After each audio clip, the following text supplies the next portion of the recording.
brand new banger. Knucklehead Comics Tuesday is fucking Tuesday. We got Lay in the building. We got Cap in the building. Cabs can't make it tonight, but he's here in spirit. On Lay. My man, just chilling, brother, chilling. What's up, Cap? How you doing? Doing pretty good. Is that and the father goes shamefully? That's my son. And the other guy goes shamefully. Orion goes, that's my father. Choose fear and hate to run your life. Something you can't do. That was wrong with me from the beginning. I was doing it that way. I was gonna go down that path. I worried. You thought it was Grayson? Sorry, got hurt. It's like not him. Not him. Crack his brain for somebody, anybody that can help, and remembers. Freeze. The media. No, Randall Savage. With his knowledge and all other shit and his capacity to learn. Absolutely.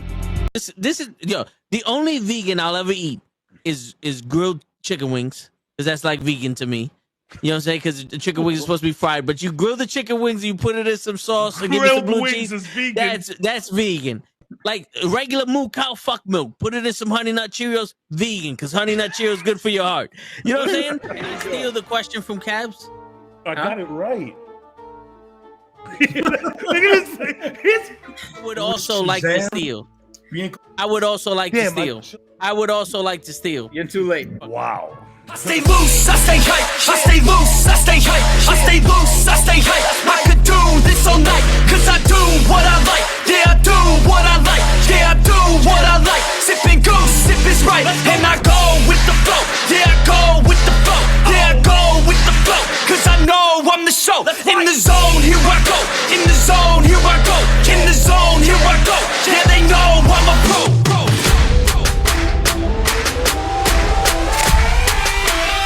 Let's go, let's go!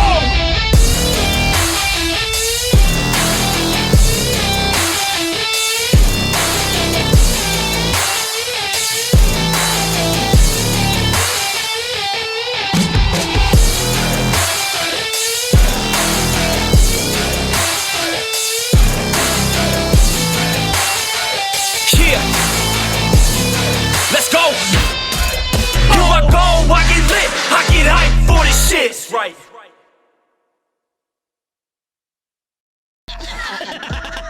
Word. He be like, I got a left elbow and a right elbow. I can break your face with any elbow. Make sure that you get elbowed in your elbow with an elbow. Got the arm bar, get the phone ball, get around with the bomb and the bomb ball.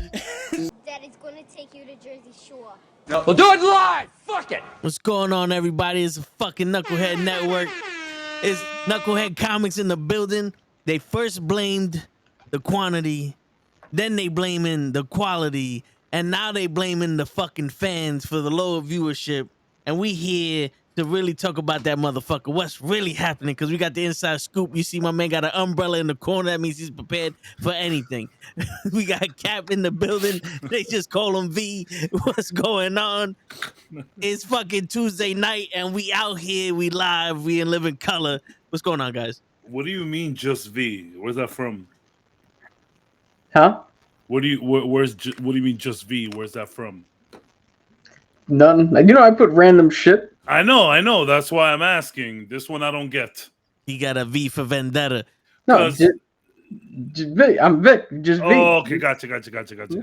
Cyberpunk, the main character is named V, and whether you go male or female, your character it's either Vincent or Valerie. So Cyberpunk main character, whichever way you go, is known as V, which is the rogue that I made in our little one shot. V, that's where it came from.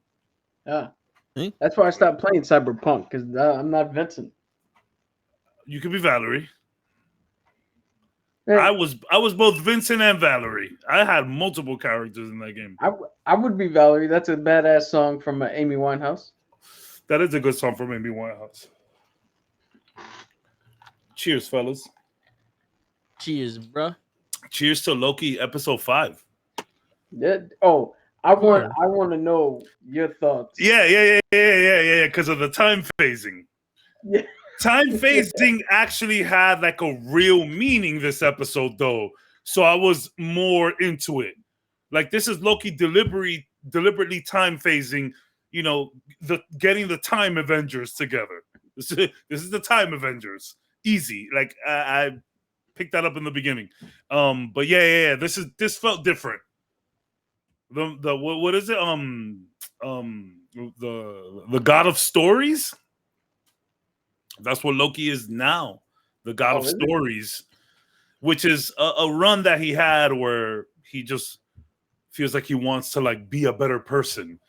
I feel like this is where they're pulling from. Like now he's like the God of Stories. Well, you know what that means. If he's the God of Stories, then he's the one who has to be king at the end. That's what I'm saying. On the Iron Throne.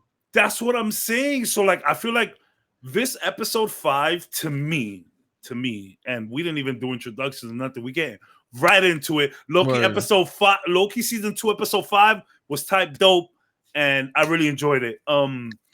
This felt like Witcher season 3, episode 5. Not as good, but I did enjoy how Loki is kind of just fucking really running the show. Like he's saving the TVA. So like what you said, is he the new Kang? Is he somehow working for Kang? Because like season 2 of Loki to me is just Kang Origins. It's just 6 episodes of Kang Origins. Yeah. And at the beginning, I was like, man, I don't know about this. But when we kind of brought it back to Loki with the last 2 episodes, episode 4 and 5, it made me feel a lot better about the direction that the show went. And I just, we got to see Mobius on the fucking jet ski finally. I thought that was cool. But yeah, I'm interested to see where this goes. The whole God of Stories, the whole Loki kind of running the show. Is he Kang? Is he time phasing from another universe where he is running the TVA? What's happening? I need to know. What do you guys think? Right off the bat, I want to say, with all the stories coming out about Marvel and what we've seen with all the last 2 shows, I'm severely fucking upset that we have clear, beautiful writing, fucking even better acting. And I'm like, yo, where's this everywhere else? Yo, facts. Like, why are we saving this for the big budget? Why are we saving this for Loki? Why can't we just get this everywhere? And it's direction, right? You can't have people directing a bunch of different projects. So like you can't have the same person directing different projects. Yeah. So clearly, but and Tom Hiddleston is on one. It's insane. He's on one. Like, wow. Amazing. That's another thing. I was like, man, I think I even told this to Toe while we're watching. I was like, yo, why does Loki get to do the acting?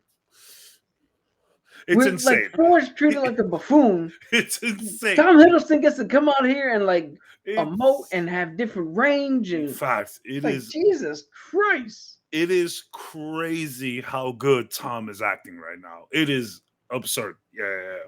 This is the first thing I noticed. So you have been uncharacteristically quiet during this opening. I'm letting y'all speak because Loki's confusing. Huh? It's confusing. Yeah, see, but to me, this is like Kang said it. It's just gonna happen over and over again. Yeah. We're just gonna. Yeah. So I don't think the universes or the timelines are being destroyed. I think they're inside the the probability storm. There's a lot of probability shit going on here for sure. Because it's either they're in a probability storm the same way that Ant-Man was, or Wanda's killing everybody. Because Wanda killed fucking Mr. Fantastic like that. The spaghetti string caller, yeah. So it's either that, or they're in a probability storm. All right, wait. We're very excited. Are we gonna talk about the Marvels trailer after? Or y'all want to do it before now? What do y'all want to do? What trailer? They have a new trailer. I didn't see it. I didn't even know. Yeah, I've been watching the Echo trailer, which we got to get into. Yeah, we got to get we the Echo. We got to get trailer. into Echo. We got to get into Echo Yeah. 100%. Okay, so let's just go into Loki and then Yeah. Yeah, I'm gonna check out this trailer. We're gonna slide into Loki real quick. Yeah. I didn't want to watch it because in my head I was like, no.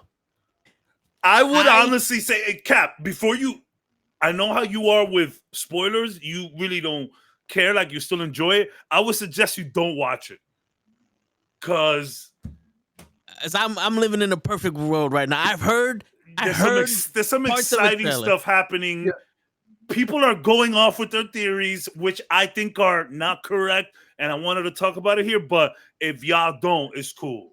I'm gonna tell you. So I'm gonna be 100% honest.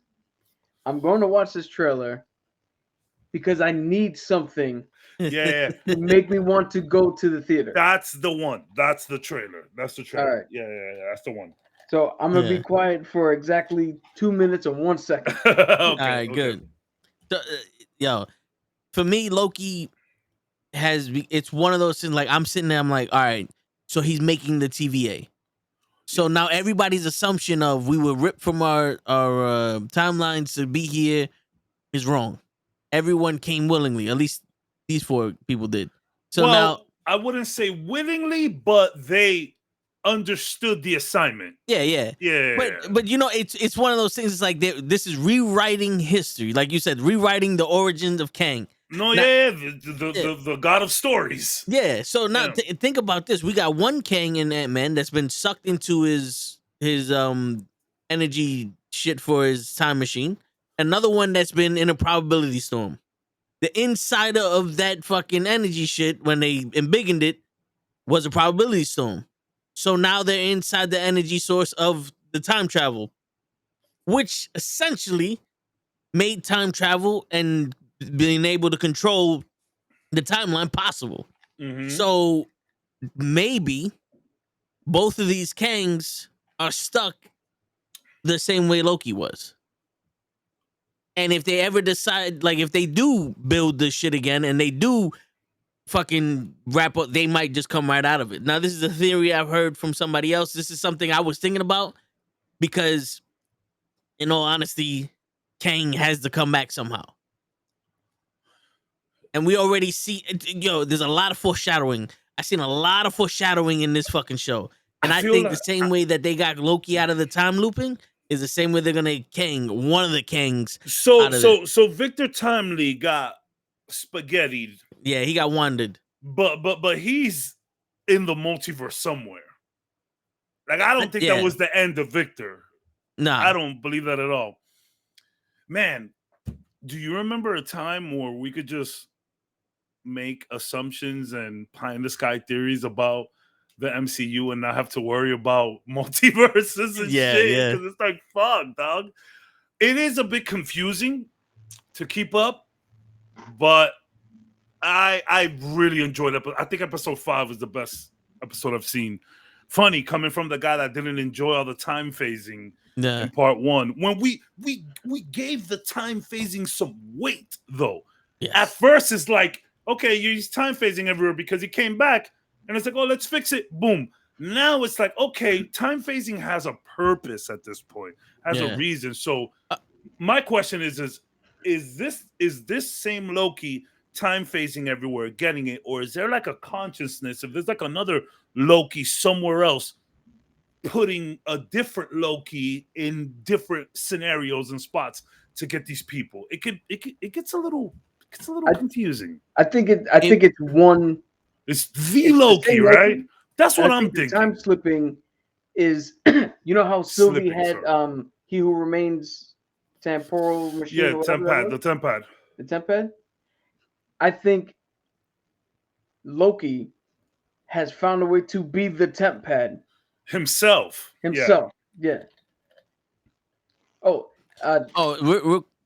quick. Good. No. Are you going to talk about the trailer? No. Okay. We could talk about the trailer when we get to that point. I was just going to say about episode 5 is this is the shit that we have been saying that we like the most. Yeah, facts. This is just no action whatsoever. This Just was people hanging out. Emotional. This was real people Yeah. talking. Yeah. Like this is what we need. Yo, Yeah, the action and shit is cool, but this is what we need to hook us, to ground us, to make us care about these characters. OB just being an unsuccessful writer Yeah. in the universe is hilarious. Buddy, the dude in jail escaping he's Alcatraz, that was hilarious. Like that was fun. To be honest with you, I honestly think that if Morbius saw that, he would have been disappointed. If he saw what? Remember how he said, "I can handle if something bad, but what if I left something good?" And all Oh that yeah, stuff. that's now, why I think he knows. known. I think he knows what he left behind. Yeah, that's why he don't want to look. He's the only one that was obsessed with the fucking jet skis. No one else, like what's her name, wasn't obsessed with being a doctor. A doctor or helping. Yeah. And this guy wasn't obsessed with escaping anything. And he's actually like a good person in this one. Yeah, you know? so I'm not trying to say criminals. I'm not trying to say people in jail are bad, but I mean, there's a reason you're in there. You know what I'm saying? Like, and one thing about Morbius is that the trait that he had when he was selling jet skis was the same trait he had when he was in TVA. He was work first oriented. Always. And I think if he had jet skis in his crib, ready to show people off, like, yo, you want this? Like, yeah. I think if he would have saw that, it would have clicked in him like, yo, I was a bad father. You know what I'm saying? Like, because you're looking now on the outside in. Maybe not a bad father, but could have been better father for sure. I was just gonna say, do you think he's a bad father, or do you think he's just clearly a tragedy happened? The mom is dead. Yeah, mom is exactly. Yeah. So he has to fucking work his ass off to support these two kids in a house. You know what I mean? And it has to be somewhat new.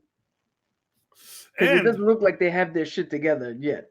And the fact that he was looking to sell his personal jet skis, like, yo, I don't want to let it go, but you can tell that like he's trying to make ends meet.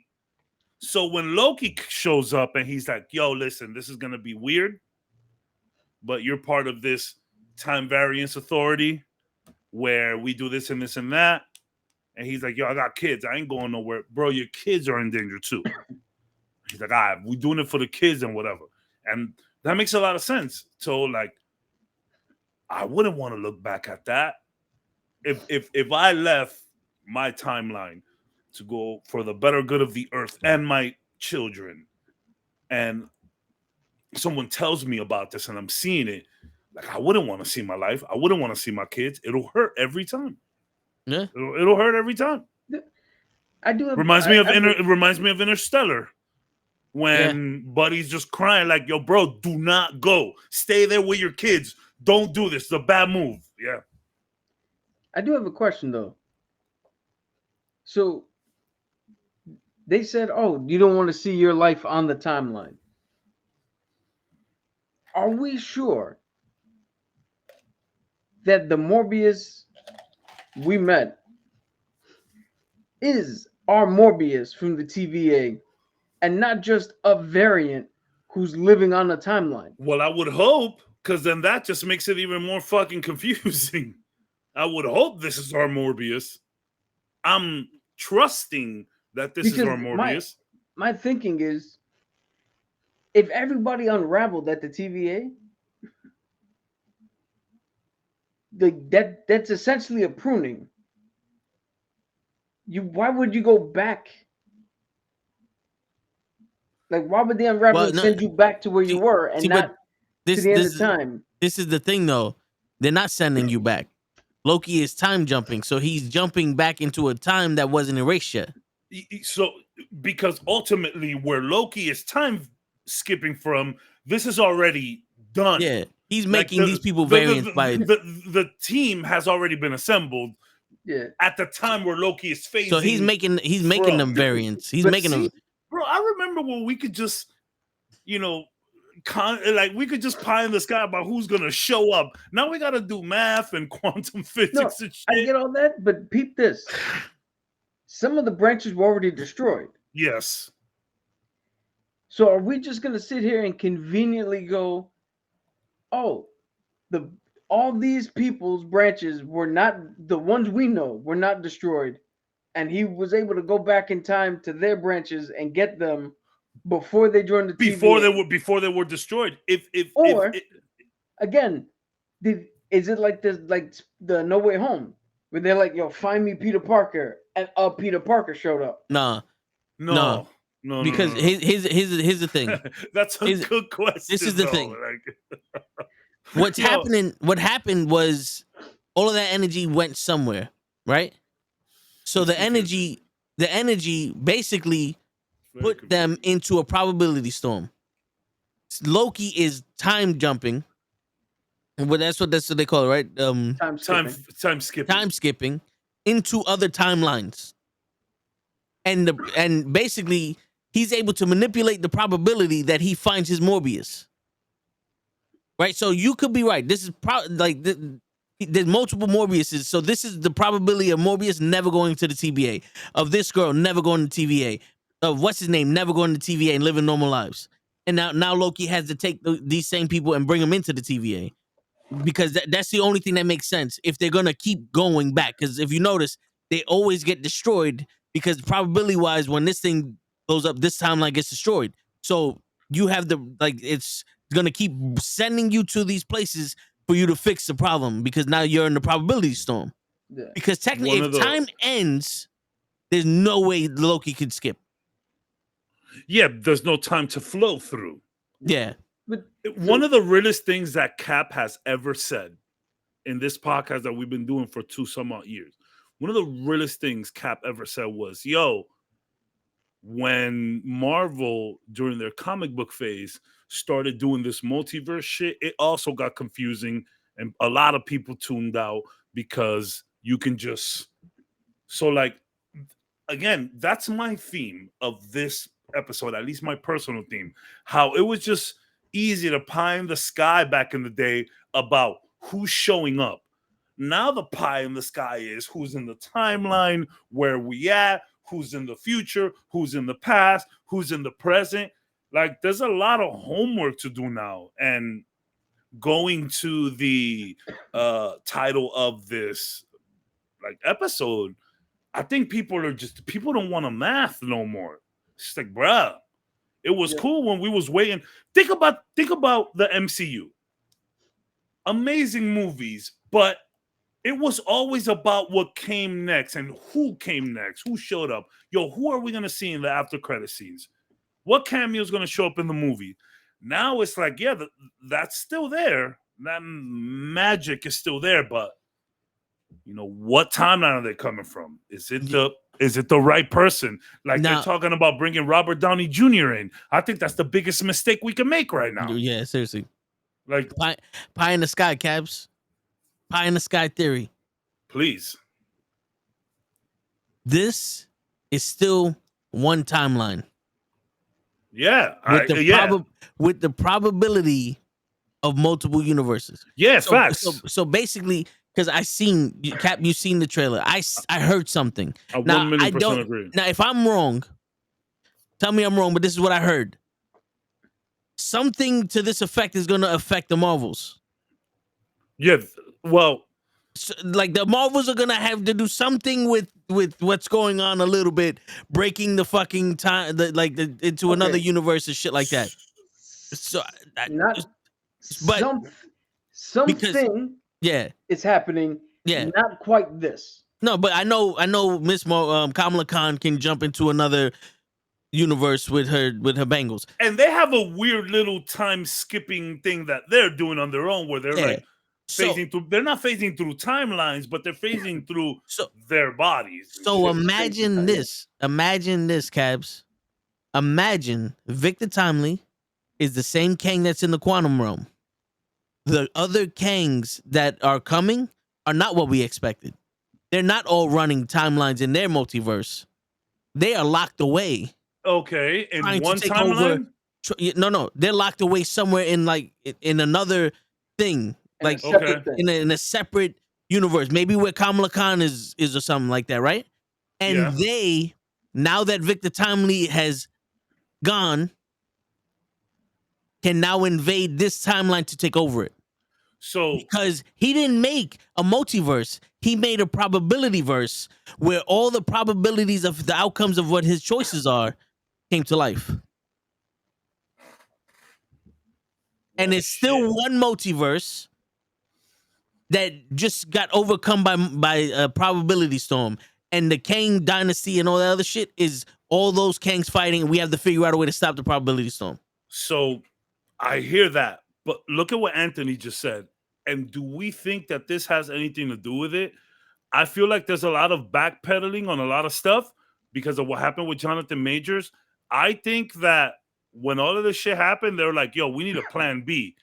And even though Jonathan Majors won the case, they're like, man, that plan B kind of seems cool. So are they phasing out Kang? Well, And just kind of like letting Loki take over this weird kind of thing and then bouncing off somewhere else and just, I kind of hope not. well, Well, one thing, he didn't win the case. Well, he didn't They win the won case. trial. Yeah. But there's a So- lot of things in his favor. So Sorry, this show Not happened before the I case, don't right? think Like, so, but Well, I thought things were going good for him. well, no, because one, the DA decided not to they arrested the girlfriend, but they chose not to press charges, Okay. which is bad for Jonathan Majors. Then, with all the evidence that he said he had, the judge still went to trial instead of dismissing it, which again is not good for Jonathan Majors. Well, I mean, Because he's black, why go to so- trial if you're only Yeah. going to prove him innocent Yeah, anyway? that to me seems racial, but whatever. We're not here to talk about that. We're not here to talk about that. Yeah. Sorry. so didn't they finish filming this before all that shit happened? Yeah. Because what I think is happening is that Kang gave the ability for Loki to sustain the universe while he knew that Sylvie was gonna kill him. Kang and Loki definitely is rocking somewhere. Yeah. Yes. And it's funny when we look back to season 1, Loki was the voice of reason. While Yeah. Sylvie, And you know? he did offer both of them the ability to fucking run the timeline. exactly. So they I could've think been away. there's a timeline where that happened. Yeah, and that's probably why. Sylvie's the bad guy. Yeah, and that's why Miss How we Minutes, always theorized.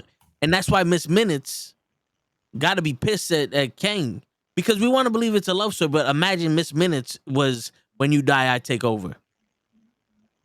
You know what I'm saying? Because what would piss off an artificial intelligence? That one that's so attached, like I'm their successor. I can do this if you go and blah blah blah. Giving the reins to someone else. Giving it to someone else. The god of stories, just fucking making timelines out there.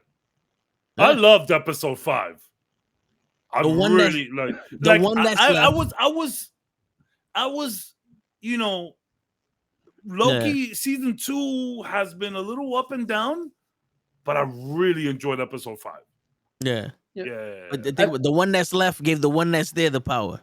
The one, and the one that was supposed to be there, Miss Minutes, is upset. Yeah. I just want to say real quick to the whole, should they go with Doom? Should they replace? The easiest fucking answer in the world is these are motherfucking Kang variants. He can look like any fucking one they want. True. We just saw Loki, who was an alligator, a kid, an old man, a black dude. Just put another motherfucker in the role. Yeah. Yo, you know who would It kill that doesn't role? matter. Like, You know who would kill that role? T'Challa's uncle. Fucking the dude from This Is Us.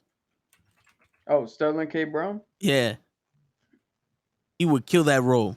Remember in Predators? That motherfucker did have that little menacing shit in him.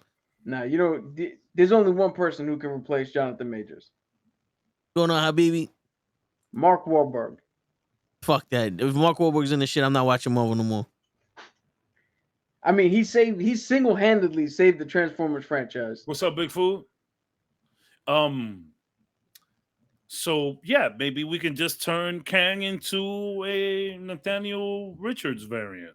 Nah, But dude, get what's his name? Brian What I'm Gosling. saying is that you could do anything, but Yeah. but what I'm saying, I mean, to I that have point, my fucking, issues. I have some issues with Jonathan Majors. Like I've been saying it from the beginning. Like, yo, just act. I feel like he overacts sometimes. I think I know why. I feel like it's sometimes it's a little too quirky, and I'm okay with it. I'm not saying that I'm mad at it, but sometimes it's like, yo, just act. But if you want to change him, I think it'll be a little fucked up, but I get it. And it's just Two things, man. One, I think he's overacting because they told him to play 75 different versions of the same guy. 100%. You got to be different. You got to make it He different. got to be running out of ideas by version 5. Yo, 2, they changed Terrence Howard. Nobody gave a shit.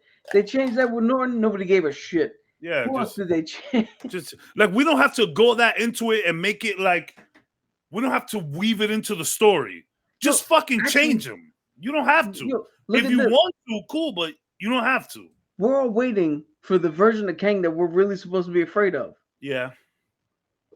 What better, if you were going to recast him, what better way to delineate who we're actually supposed to be afraid of than somebody who doesn't look like Jonathan Majors shows up? But oh, this must be the guy then. And if you want to say, hey, why don't you look like the other Kangs and make a story out of it? Cool. But you also don't have to.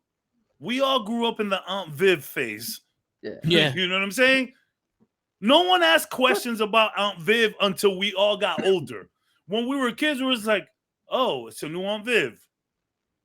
But then now that we have internet and shit, everybody wants to get into the nitty-gritty of it. But back then, we didn't care. We just was watching Will. Plus, again, we've seen other people be the same character. Like, we've seen different versions of the same character. It doesn't fucking matter at this point.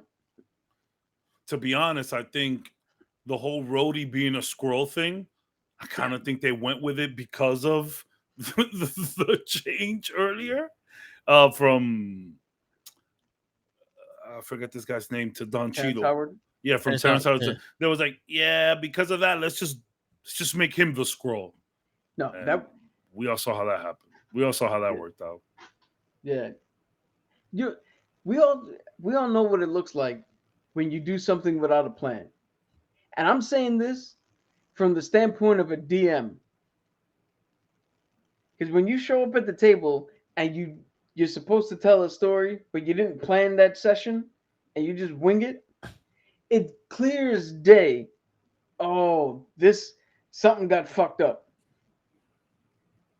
And that's exactly what happened. Something. They're writing shit, but nobody's steering anymore.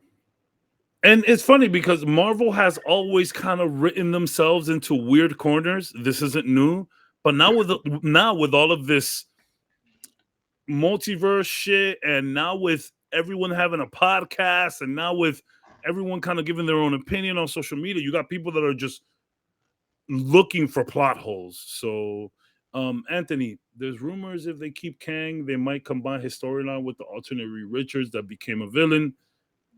That might just get a little too confusing, but I mean, we first got to get a proper Reed Richards. That's what I'm saying. We need Fantastic Four first, and there's rumors now that Fantastic Four is going to be in a completely different universe. Yo, well, I'm just saying that before you answer that, I'm just saying this.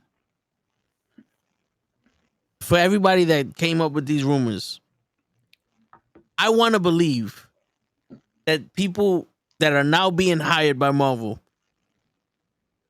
have the ability to think. Well, I would hope. Well, She-Hulk would beg to differ. You know, the Secret Invasion would beg to differ. No one was thinking there. Secret Invasion wasn't that bad, but it wasn't. If you didn't see it, you're better off. You didn't need to see it. Yeah. And the reason why I say this is because without thinking, the first thing people said was Doom. Without thinking, now, do Reed Richards. Because in the comics, Doom did do some shit like this. In the comics, Reed Richards' son is supposed to be Kang, or grandson is supposed to be Kang. I'm sorry to burst everybody's bubble. We're no longer in the comics. We don't know who Doom is. Well, I mean, We don't know who Reed Richards is in this in this movie era. We We're need to gonna get Reed yes. Richards first. We need an origin for these movies. You can throw Thanos in there because his whole entire story and his origin was get the fucking Infinity Stones and snap half the universe. And we've been known about him since Avengers 1. Yeah, and he is literally a fucking alien traveling the universe with Gamora and fucking Nebula. And so doing remember, we've been said this, like, yo, Marvel had it chill. They had 10 years to fucking work on that story with Thanos. You only have about 5 to work on Kang, and it's been kind of messy ever since. Yep, and not for nothing. I hate to burst people's bubbles again. Dr. Doom is kind of like a human. He's a fucking human that had a witch mother and a scientist for a father, so he's a fucking genius. Why would he automatically be in space trying to take over the goddamn multiverse? Without Reed Richards, like, this is the thing. He grew up trying to get his mother's soul from the fucking devil, right? He went to college and he met Reed Richards and Ben Grimm there in college. He already has history with them. By the time he was turning Doom, they went into space, turning the fucking Fantastic Four. This story runs congruent with each other. He cannot physically be Dr. Doom before the Fantastic Four comes out, unless they're already there also. They can change it, but that's kind of what they're going with. There's a rumor where the Fantastic Four, and again, this is rumors, but the Fantastic Four that we're getting aren't really a Fantastic Four in 199999. It's a different universe. So in this universe, is Doom also going to be in that universe? There's a lot of questions. I get it, yo, and this is where I said we're not in the comics no more, but there are storylines. But Dr. Doom's origin is not a fucking god controller. He's not a god emperor. His origin is not that. He's a human. No matter what story you hear, when he took over Wakanda, where he had the Infinity Gauntlet, when he took over fucking Asgard, he's a human. He's a very smart human. Humans come from Earth. They don't come from the sun. They don't come from Saturn. Now, if the Skrull kidnapped the fucking Fantastic Four, and the Skrull that are in the fucking that are in space that are gonna invade Earth with the secret invasion, they made super Skrulls based off of the Fantastic Four because the Fantastic Four was a failed mission to space that they covered up. I get that because that happened also in the comics.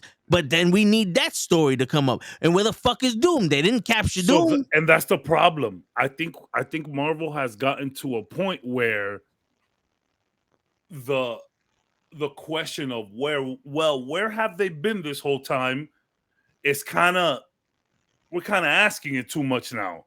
So we're bringing in all these people and it's like, well, where were they at this whole time? And people are just sick of the excuses.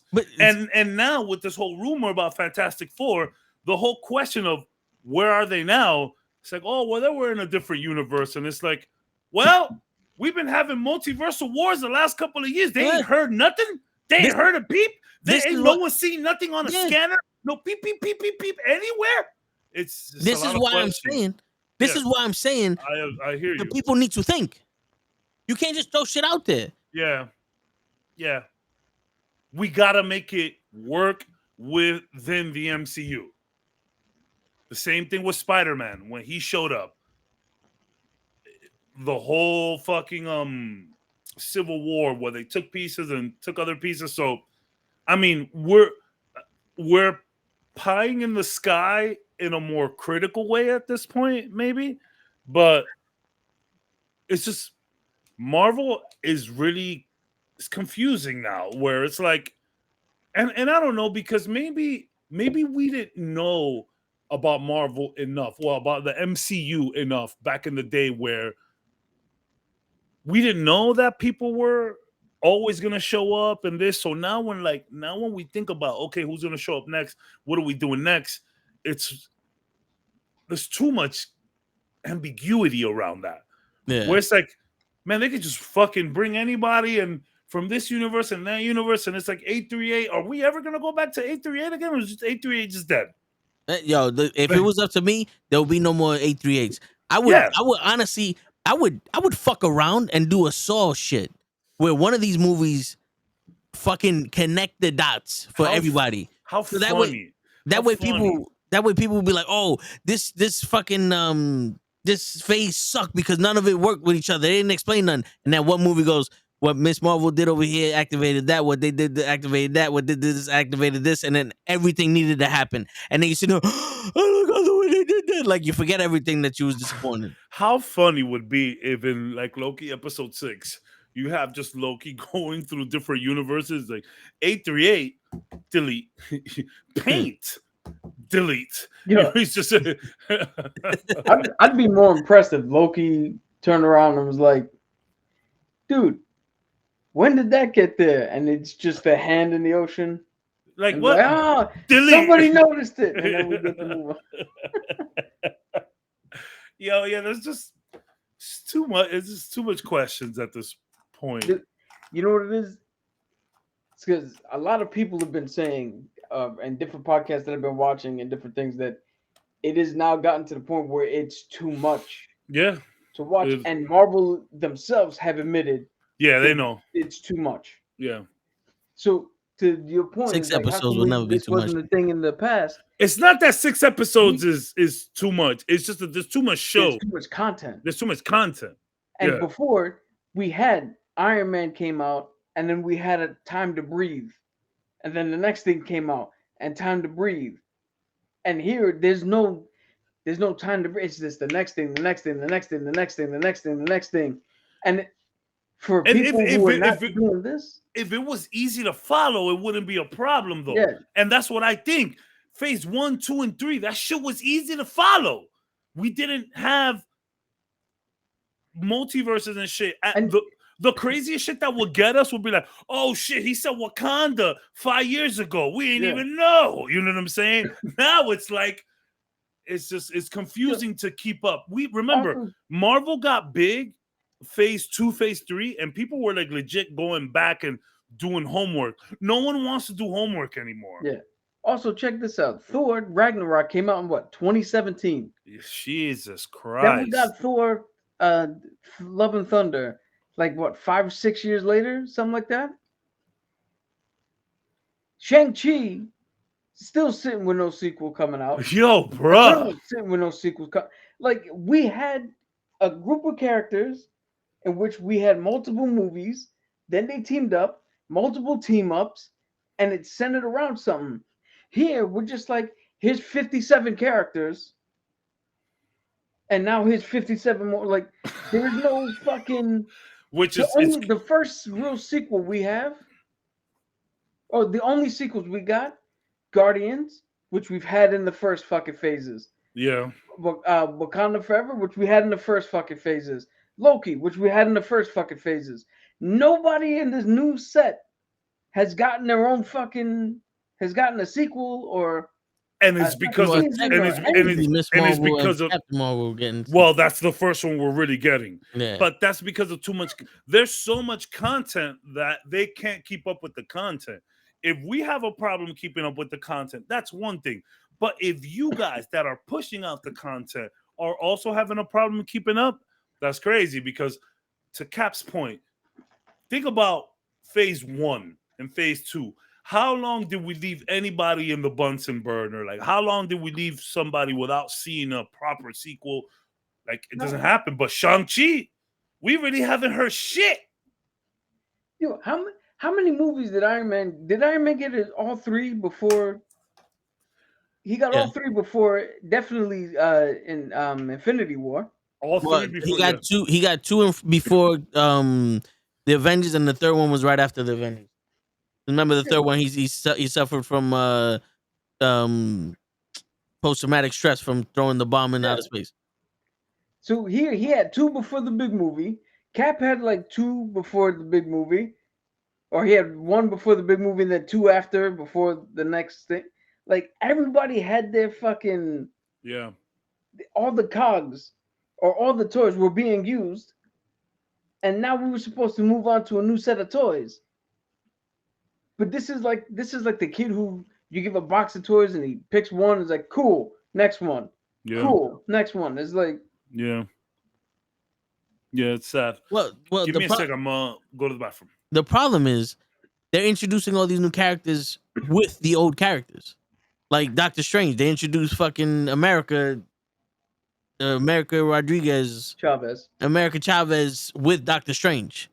And then they introduced a whole new multiverse with Doctor Strange. And then they pretty much erased that multiverse. Then they put him somewhere else. And then Spider-Man was basically a fucking Marvel movie that was just, we're just gonna introduce the Spider-Verse. That was a standalone movie by itself. Then the Guardians of the Galaxy. That was a standalone by itself. Shang-Chi was the only movie that, off the top of my head, that actually introduced a main different character. Well, that and the Eternals. But the Eternals apparently don't exist in this timeline. The Eternals don't exist. So then what they do? They introduced off the TV shows, Moon Knight, She-Hulk, Miss Marvel, fucking Spectrum, right? That's her name. Yeah. Monica Rambeau. Yep. From the Disney Plus shows, and the reason why everybody is asking all these questions are from the Disney Plus shows, because of what's up with Kang, what's up with this, what's up with that. No one's talking about the shit that's happening in the movie, because the Disney Plus shows are introducing these characters. Now, when you only have 6 episodes to introduce these characters, you cannot bring in shit from the movies. So now you're sitting there going, okay, all this time happened. We got all these movies from the old people. What happened to Shang-Chi Part 2? He's not even making a fucking cameo in any of this shit. Why? Because they introduced those new characters in such a minute way that it was like, these are our main characters. Look, we just made a Shang-Chi movie because people wanted to see a Shang-Chi movie. That also happened in its own universe. The Eternals happened in its own universe. Fucking Quantum Realm in its own. None of it actually happened in the actual timeline. We're so worried about what's happening with Kang, we're completely missing what happened with Namor, what happened with the fucking the shit on the street with Captain America, because Captain America burnt a whole new world is coming out. Because it used to be what was the name of it before? I think it was New World Order. Now it's like Brave New World. Yeah, Brave New World is coming out, and that's all gonna do the street level shit. The reason why this is the thing where it's like, you're gonna make a movie with Kang, and in the middle of everything, all of this low level shit is gonna happen, and I'm pretty sure this low level shit is gonna be phenomenal. But what's gonna happen in those things is now gonna be contradictory to what you just did in Loki. How are you gonna explain to me Captain America is gonna be solving these issues when time runs congruent with each other and they just destroyed the timelines? Are you telling me that Loki is gonna fix the timelines before everything happens? Like, it's just gonna be like a blink of an eye? We're gonna be re-blipped? Is that what gonna happen? Re-blipped is a funny term. You know what I'm saying? Like, to Loki, this shit took fucking 3 years to fix the timelines, but to us, it was 3 seconds. Yo, that's why somebody said something in a video that at first I was against. I was like, what? Oh no, Hassan. But then the more I thought of it, the more it made sense, and the more I agree. It's like, using multiverse of time travel is kind of fucking stupid. Yeah. It's not that I wouldn't say it's stupid. It just devalues a lot. Well, so I remember Cap mentioning this before. They did do a multiverse conversion where they put it all into one, and that's how you got Miles Morales into the main, fucking line. Now, if they're doing that in a very piss poor way, because to be honest with you, if that was the case, I would have loved to see more multiverse shit. I would have loved to have gotten let's say fucking Shang-Chi was in a different universe. The Eternals were in different universes. We got fucking Miles Morales from another fucking universe. Like, we already got all these Spider-Man from the ones we saw from the Sonyverse.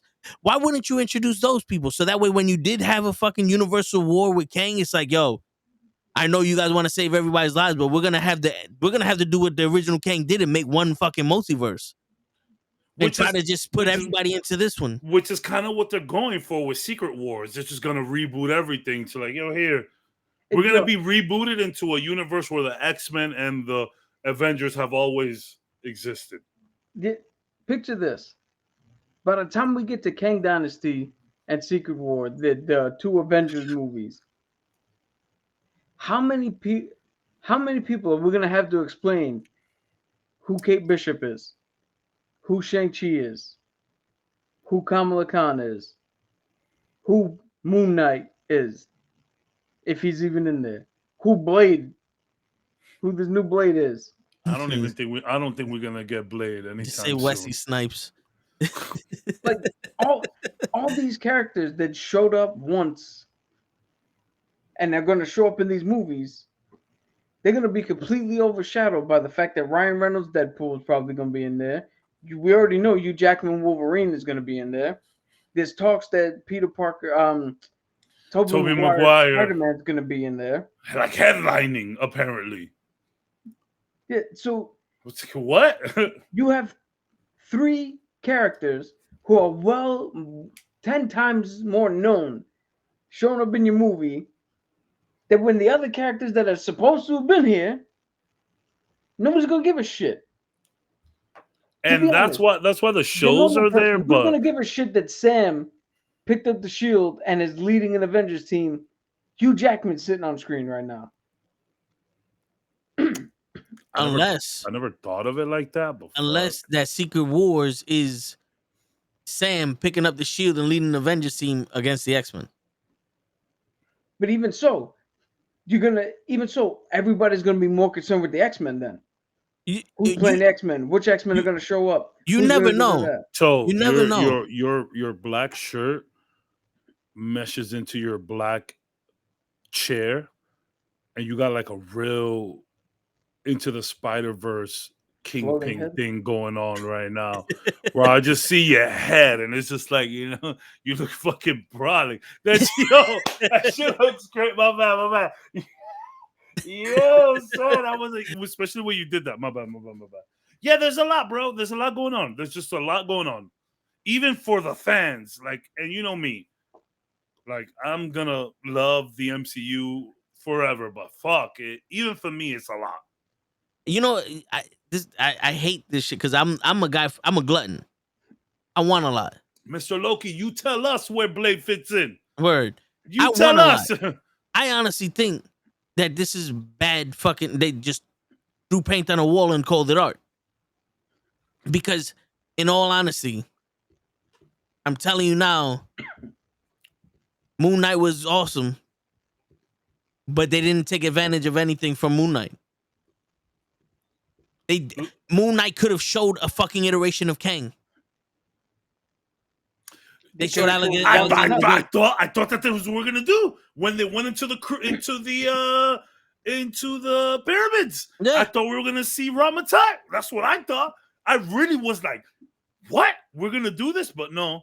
Yo, didn't they open up? They opened up the coffin, right? Yeah. It was Alexander the Great or some shit. And I thought they were gonna reference to him as, Rama-Tut and all of that, but they didn't. But there's just so that's another thing. What is Moon Knight doing? This is what I'm saying. You see how easy and now we're gonna get Echo. Are? Now we're gonna get Echo, which to be honest, I'm actually excited about Echo just because it's ground level shit. I feel like Echo is just gonna be easy to follow. It's just Echo in Hell's Kitchen with Daredevil and King. I feel like it's actually going to be simple to follow. Before we get into Echo, because I want to get into that, but I'm just saying, how cool would it be if we got Loki looking for Sylvie, they go back in time, and they go to a place where something like the Fantastic Four is fighting. Yeah. And Loki's like, wait, they're not supposed to be here. And Morbius goes, yeah, they are. We can't interfere with that. And we leave. On some, they went back in time to fight Rama-Tut. Like originally. That's where they were. I think we might get something like that. You know what I'm saying? We're not exactly Fantastic Four, but we're gonna pass by something, and Mobius is gonna be like, Loki, let it go. You know, And like then just come back. we Yeah. like I know. All right, Cabs is tired of talking about Star Wars because that's all he talks about all day. I gotta change it up. Yeah, dog. Damn. but I'm gonna reference it when Ahsoka went into the world between worlds. That came from the TV show. Everybody was doing this, and they just did that to get her to talk to Anakin again. Now, Yo, Apocalypse. What you said was just Chinese. That's crazy. Yes. So think about you remember the Apocalypse episode where he went into the end of time and he was trying to, get all these connections. Bishop was there with that fucking guy in X-Men. Okay. Okay. I thought you were still talking about Star Wars. No. And then you said Yeah. Bishop. So when Apocalypse, You're he talking was- about he- from the X-Men cartoon, Okay. Gotcha. when he went to the end of time Yes, with his people to start a thing and made the Four Horsemen again and try to make Magneto death. Yeah. That's someplace we can go. It can be occupied. You want to start introducing the Four Horsemen? No, I want to introduce that there was someone here. Like when you go back to remnants, someone Yeah. left remnants of something. yeah, like when they went back to fucking the He Who's Left, and he's sitting there dead. Someone noticed, yo, there's something. There was a footprint or something there. Someone traveled Well, not here. necessarily there because he's at the end of time, so no one really could go there. Or someone showed up at the end of time. Apocalypse has the fucking power from aliens. You see what I'm saying? Like something very minute can do something. You know why? Because it's not even the fact that they need to connect. Just the fact that some people only hold interest in that. Some people watch these shows to see how they connect. Some people, and not only that, some people watch these shows, or a lot of people are used to the MCU as a kind of like, okay, so who's coming next? So Yeah. I think that's the big issue now, because back in the day it was, okay, so who's showing up next? Where now we're all used to new people showing up. But now the question is, what's coming next? Yeah. And that's the problem, where it's like a little confusing. But like even this last trailer of Miss The Marvel, Marvels? the Marvels, there is like a big rumor, which I don't believe. I'm not buying into it. There's a huge rumor. Huge. Like, and I think everyone's wrong. I totally don't agree. And I feel like people just pie in the sky. But that's the feels that I like. I like the whole who's showing up next, not what's coming next. I've always trusted Marvel with what's coming next. But I always enjoyed the surprises of who's coming next. Whereas now, I'm already used to new people coming, and now it's like, okay, so what's next? And it gets a little confusing. I enjoyed the time where all I had to worry about was who's going to show up next. Yeah. Now it could be a new universe. Now it could be this person doing this person. And again, I'm not trying to be a hater, and I know that sometimes we say things that might not have been exactly what we said last time, and it's hard to podcast, y'all. It's hard. But at the end of the day, I am still a fan. It just has gotten a little confusing and tough to keep up. Yeah. Yo, as a comic fan, it has. Cap, before you go. Yeah, Cap, before you go. Now, the to reference some shit I was saying and what you were saying, who's coming next, right? Mm-hmm. One of the biggest things that came out of Ahsoka were conspiracy theories. Well, I mean, yeah, that's what Disney wants. So Disney there was wants a character you writing about that. Yeah. So there's a character that was in Ahsoka that everyone assumed was from the video game. Okay. It didn't happen. People were disappointed, but that was the main. Homie, that was the main talk. new homie from the Jedi Survivor. No, Starkiller from the Force Unleashed. Yeah, from the Force Unleashed. Yeah, they were saying that was him. Great it didn't turn character. out to be him. Yeah, it didn't turn out to be him. But they were saying that was him. Now here's the thing, though. That was what everyone was talking about, and when that disappointed people, and when it didn't happen, everyone got mad. Yeah, but all of a sudden, it's not explaining this, it's not doing that. Like you saw the tone go down. So people are always on an Easter egg hunt. Yeah. Yeah. You can mention someone or you can show something and people would always be like, yo, dude, that's Galactus, or dude, that's Apocalypse, or the X-Men's here. The, 100%. the fucking little bit of X-Men shit that they Whoa. played during the fucking Well, that was deliberate. no, yeah, but Yeah. during Miss Miss Marvel, everyone, oh my god, the X-Men are coming, she's a mutant. That is what people feed off of, and they're not doing that because, like I said, you don't need to deliberately say shit. Yeah. Just drop a little hint in here and there. That's the reason why people are so like, yo, what the fuck is going on? Because there's no hints. It's just imagine me going, you better clean your room. You don't want me going in your room if you don't clean it. Then What you gonna do you get this. Yeah, what you gonna you ain't gonna do shit. Now you get the I'm gonna tell your father if you don't clean the room. Oh no, they're gonna beat the shit out of me. Yeah. You know what I'm saying? Like just that whole thing where there's nothing there to grab people. Secret Invasion. I feel like there was too nothing there. much. I feel like there's okay. So think about Secret Invasion. What was there to grab anyone in terms of like a multiversal thing? The fucking Rhodey was a scroll. But that was just because of Don Cheadle. And that's everyone not even multiverse. And that's not even exactly. But in terms of not multiverse, but I meant like the MCU verse. Yeah. Like what is gonna leak out of that to the rest of everything? That's what I meant. And it's like everyone called that. So it's like you call it, and because you called it, you get disappointed. But when you call it and it doesn't happen, you also get disappointed. So that's what I'm saying. Back in the day, it was about who's showing up next. Hey, who can we possibly see next? Now it's about who's showing up next. Where are we gonna go? What universe is this? So if you would it's not like grabbing people. If we would have called it, and when they went into the fucking the thing, and those people there were being held captive, and Terrence Howard was there. Then everybody like, oh, they did replace it.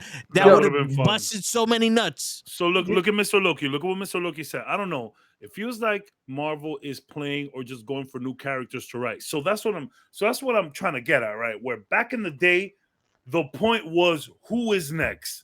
Who are we gonna see next? Where now it's just write them up without any kind of like substance, maybe like just write new characters over and over and over again to have everyone in the know or to like introduce everyone to all of these characters before we put them in Secret Wars. Well, I don't know. I just felt like I feel like the Easter egg hunts were just cooler back then. Not cooler. I don't know what I'm really trying to say. Like I know what you're saying, because before when people said an Easter egg, it was this led directly to that. It was about a person mostly. Yeah. Now some of these Easter eggs are like, yo, my man, where the fuck you get that from? Hot yoga. Like fuck, bro. Like okay, like you see how one dude was in the quantum realm. Not to go back to Star Wars, but one video, this dude literally said they said this name in this episode, which foreshadowed Anakin showing up, and I was like, but motherfucker, they said that name 2 episodes ago, and they didn't show up. That's the name of the fucking thing. Like that what? It's just I feel like it's just you know what it is? Dude, I just want one comment. Please. If Terrence Howard would have been in that fucking trap, I would have been like everybody in the fucking Marvel universe is racist. Not to notice that Rhodey went from being light skinned to Don fucking Cheadle. Like that's a mad fucking. You guys all look the same. Yeah, we don't see color here. We don't see color here. The Edge said Rhodey.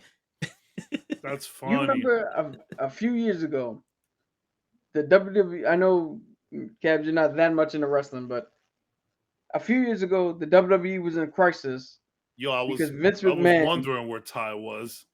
Waiting for the racist shit. Yeah. Vince McMahon was fucking shit up, not pushing new stars, constantly relying on the old guys, didn't understand what the roster he had, didn't know how to use them.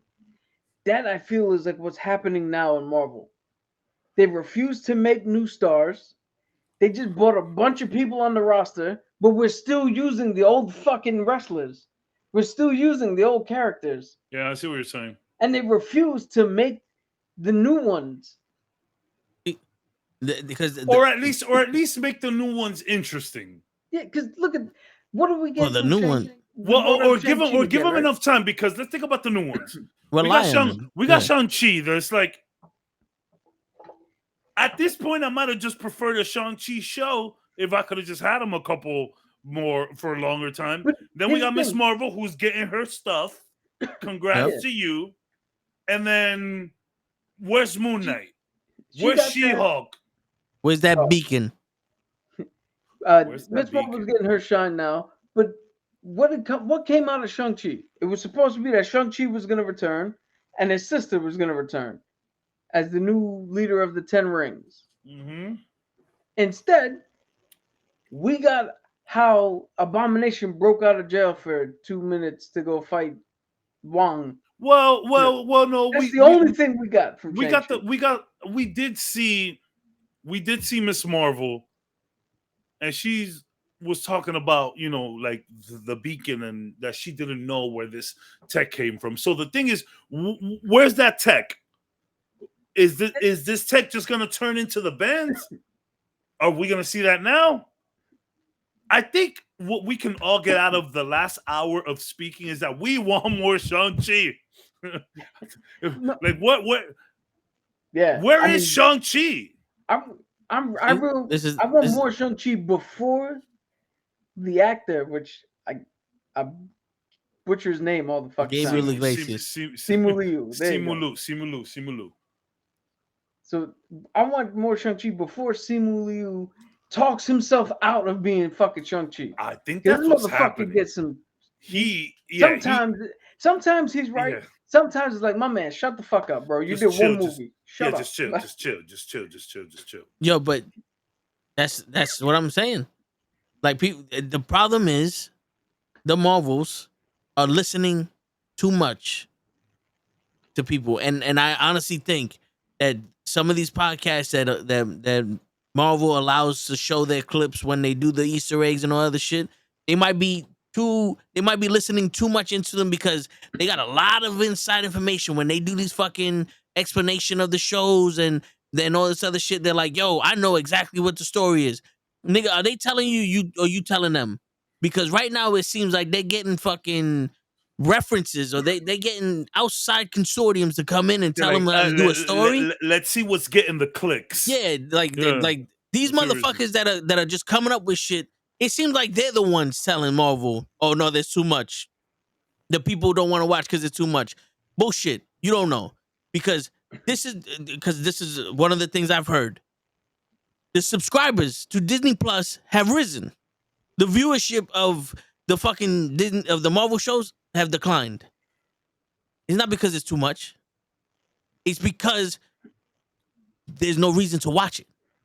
If you're getting Disney Plus, it's most likely for the MCU stuff. No, It could be for the movies, or because of the kids or shit. for the Disney stuff, either Yeah. the Star Wars stuff They have, or yeah. MCU. Like, But do you really need Disney Plus to watch all of those cartoons? You can get them somewhere online. Well, I'll tell you right But here's now. the thing, though. The last 4 shows, the last 2 from Star Wars, Andor and Ahsoka, and the last 2 Secret Wars, Secret Invasion, and Loki, have all 4 been the lowest watched things. So I'm saying, that are coming out. So exactly my point. So it's like, if the subscribers going up, it has nothing to do with Marvel and Star Wars. Yeah. They're on the decline right now. So why would you get Disney Plus if it's not for that? I'm willing to bet there's a lot more Disney centric people than there are Marvel or Star Wars, because we're talking about facts. families. No, facts. But everything besides those exclusive shows that are on those platforms, you can get that shit all over the internet. You don't need to pay for it, is my point. This is what I'm saying. Like, right now, as of Q3 of 2023, Disney Plus is the second biggest service for video on demand. is the second biggest. Next to Netflix? It doesn't say next to Because what. what does that mean if streaming services as a whole are like kind of all over the place? I'd tell you right now, But streaming services as a whole are down. Yeah, they're not. That's what I'm saying. They're not So doing even well. though Disney's the second biggest right now, there's still streaming as a whole. The only streaming service that has any, because I watched a whole video on this. The only streaming service that has had any growth of significance, because all of them had a decline. Is They've Max. all lost Is it in Max? this past year. Peacock is the Peacock. only one that's actually had a growth. So that's what I'm saying. Like, you're essentially the skinniest kid in the fat class. You know Yeah, what I mean? Like, yeah, you're the skinniest, but this is the fat class. But here's the thing, right? Take all that aside. We watch Marvel because we love it. Yes. Some people watch Marvel to keep up with the story. Yes. Now, if someone came up to you and said, You can be both. yeah, if someone came up to you and was like, yo, do I need to watch Moon Knight? Nah, not really. It doesn't do nothing for the story. You don't, but it's amazing. Do you need to watch She-Hulk? Not really. Do I need to watch Loki season 2? I mean, they're just gonna have the movie come out anyway. I think you don't have to, but I would like you to. Can I explain this way, Vin? That's the thing. When they watch these fucking people, there's no content to watch anymore. Cause me and Cap were talking about that shit episodes back, where it's like even Captain Marvel, you kind of had to go and watch it. So as much as people hated the whole movie, the character, whatever it still did great in the box office because you had to go watch it before Endgame and Infinity War and all of that. Nowadays, you really don't have to watch most of these shows. You don't have to watch. Out of all of these shows, I would say that the ones you really need to watch is WandaVision, Captain America Winter Soldier, and Loki season 1. You don't even really have to watch Loki season 2. Because the origin of Kang, just get the info later. Like, you watch the Batman movie, or you watch the Spider-Man movie, where you're just like, I don't need the origin. Just get to it. Plus, I don't need the origin of this one.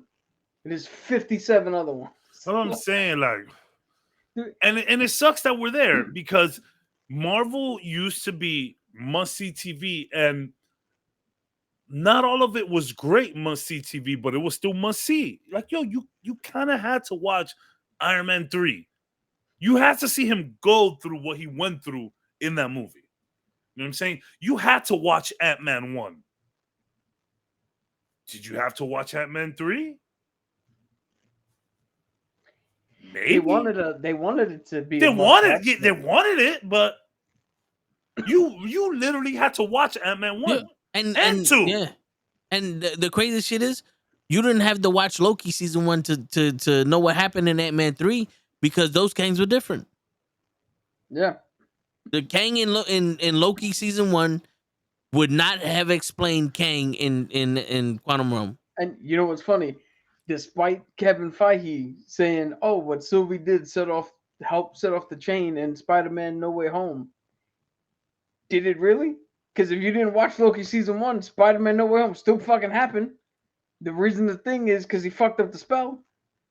Like, it's self-contained. What's up, El Poli? What's going on? I was gonna say I ain't even gonna try to say that. El Poli, yeah. I want to explain something to you and see if this makes sense to you, right? Yeah. Because the whole too much content thing, you're against that whole argument. Yeah. Now, I watch Critical Role, right, every Thursday. For me, I've seen every fucking thing they've done, pretty much.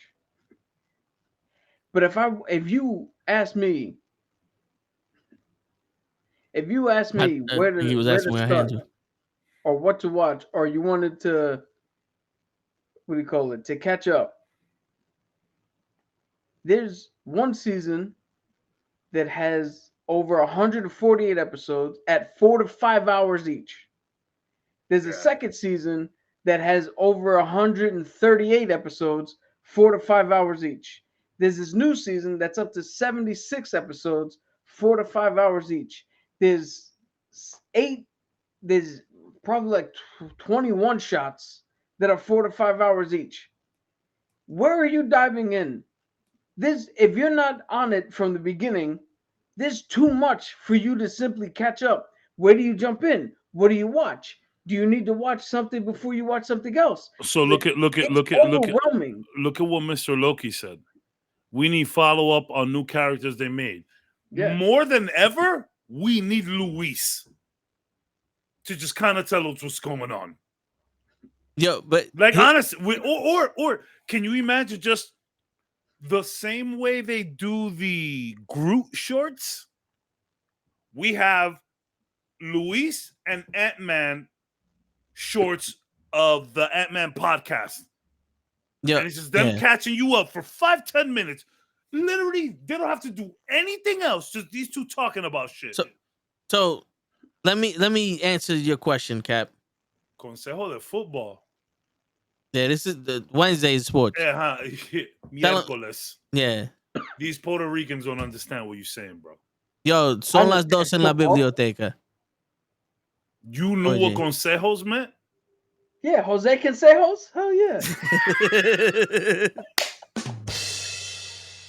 But anyway, so to answer your question, Cap. Jose Consejos. If I turn around and was like, yo, I like this.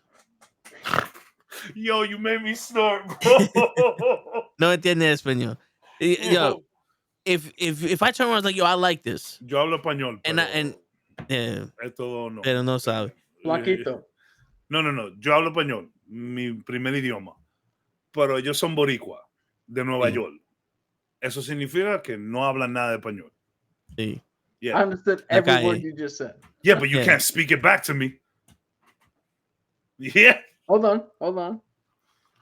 Yo soy boricua para las Nueva York. No hablo español. Yeah, you see, you mad no sabo right now. Yo, first off, all of my Spanish sounds exactly like English. So Cap, your Spanish is better than Toes, for sure. Yeah. You're the older kid. Because I can tell people fluently no hablo español. I can tell them I don't speak Spanish. And you spent time, you spent time, yeah. I remember, I'm from the Bronx. Okay, pero el Poli, ¿por qué tú viniste aquí para consejo de fútbol? Estamos hablando de Marvel. ¿A ti te gusta Marvel?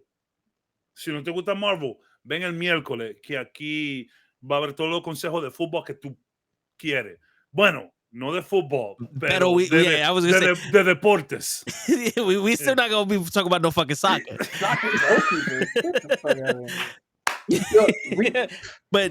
But here's the thing, though. Who knows about goalkeepers is probably me, and I'm not. He's saying that we are on a goalkeepers. He's saying that we are on a sports category. Así que una categoría de deportes salimos nosotros. Es posible que el episodio de mañana, porque nosotros tenemos podcast de lucha libre, tenemos podcast de comics, tenemos podcast de deportes. There you go. I tell them I changed it if it's that fucking important. They interrupt our goddamn conversation about a fucking Marvel. I mean, it's someone talking at least. Shit. Look at how I don't give a fuck about what category we're on. We're talking about fucking Marvel, and I've been trying to say this fucking thing for the past 5 minutes, and he's fucking interpreting to you about soccer. Nigga, I don't give a fuck. We could be on fucking porn. Él dice gracias. Shit. Look what he said. Please do not get mad. He literally just... Shit. El Poli, gracias, men. Pero ven mañana para el deporte. Pero sí. Aquí no hay fútbol. Aquí no hay fútbol. Nosotros somos americanos. Yo, aquí no hay gracias. Pero ya. We're talking about fucking Spanish. We're talking about fucking Marvel, all right?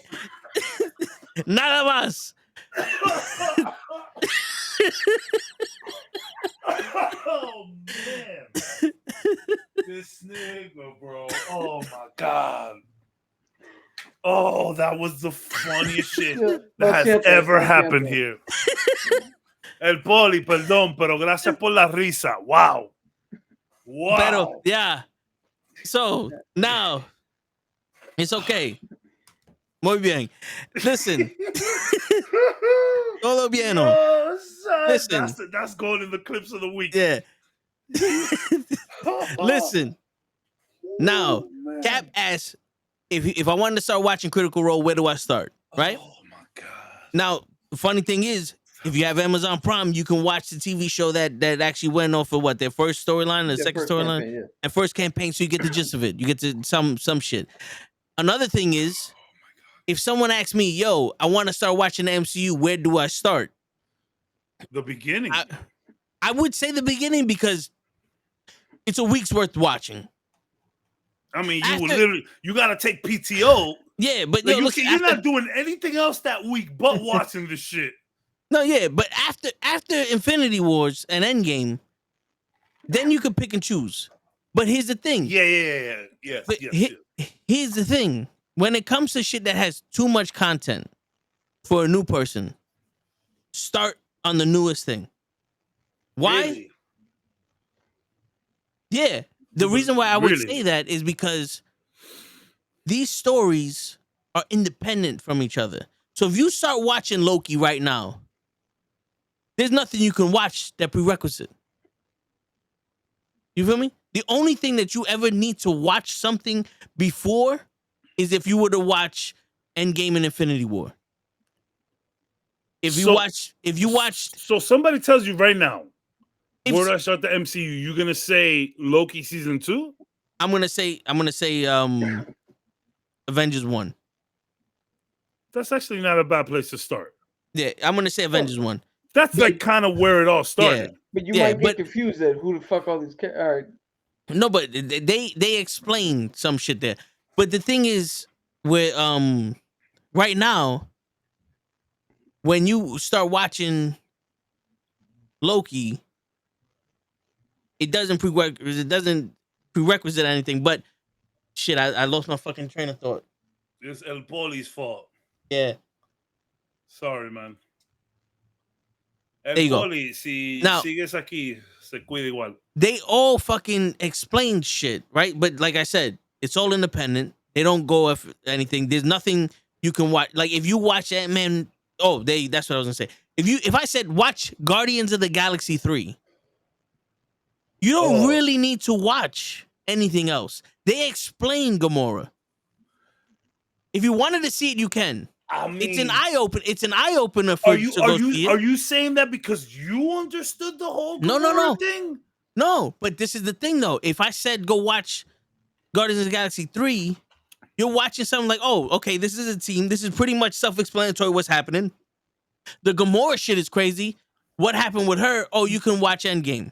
And I think the Rocket stuff, since you see his origin. So that's my question then. What Rocket's origin mean as much to you if that's where you're starting? Because if I would start at Guardians 3, I would fuck this stupid raccoon.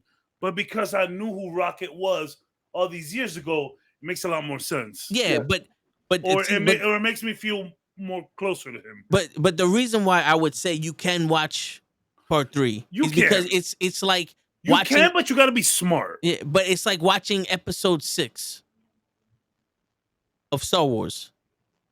They started with episode 6. My favorite. Then they went back and did the 1, 2, 3, episode 4, whatever. They started 4, with 5, 6. Yeah. So if you just start somewhere, and if you have questions, then you can go, all right, what's the deal with Rocket Raccoon?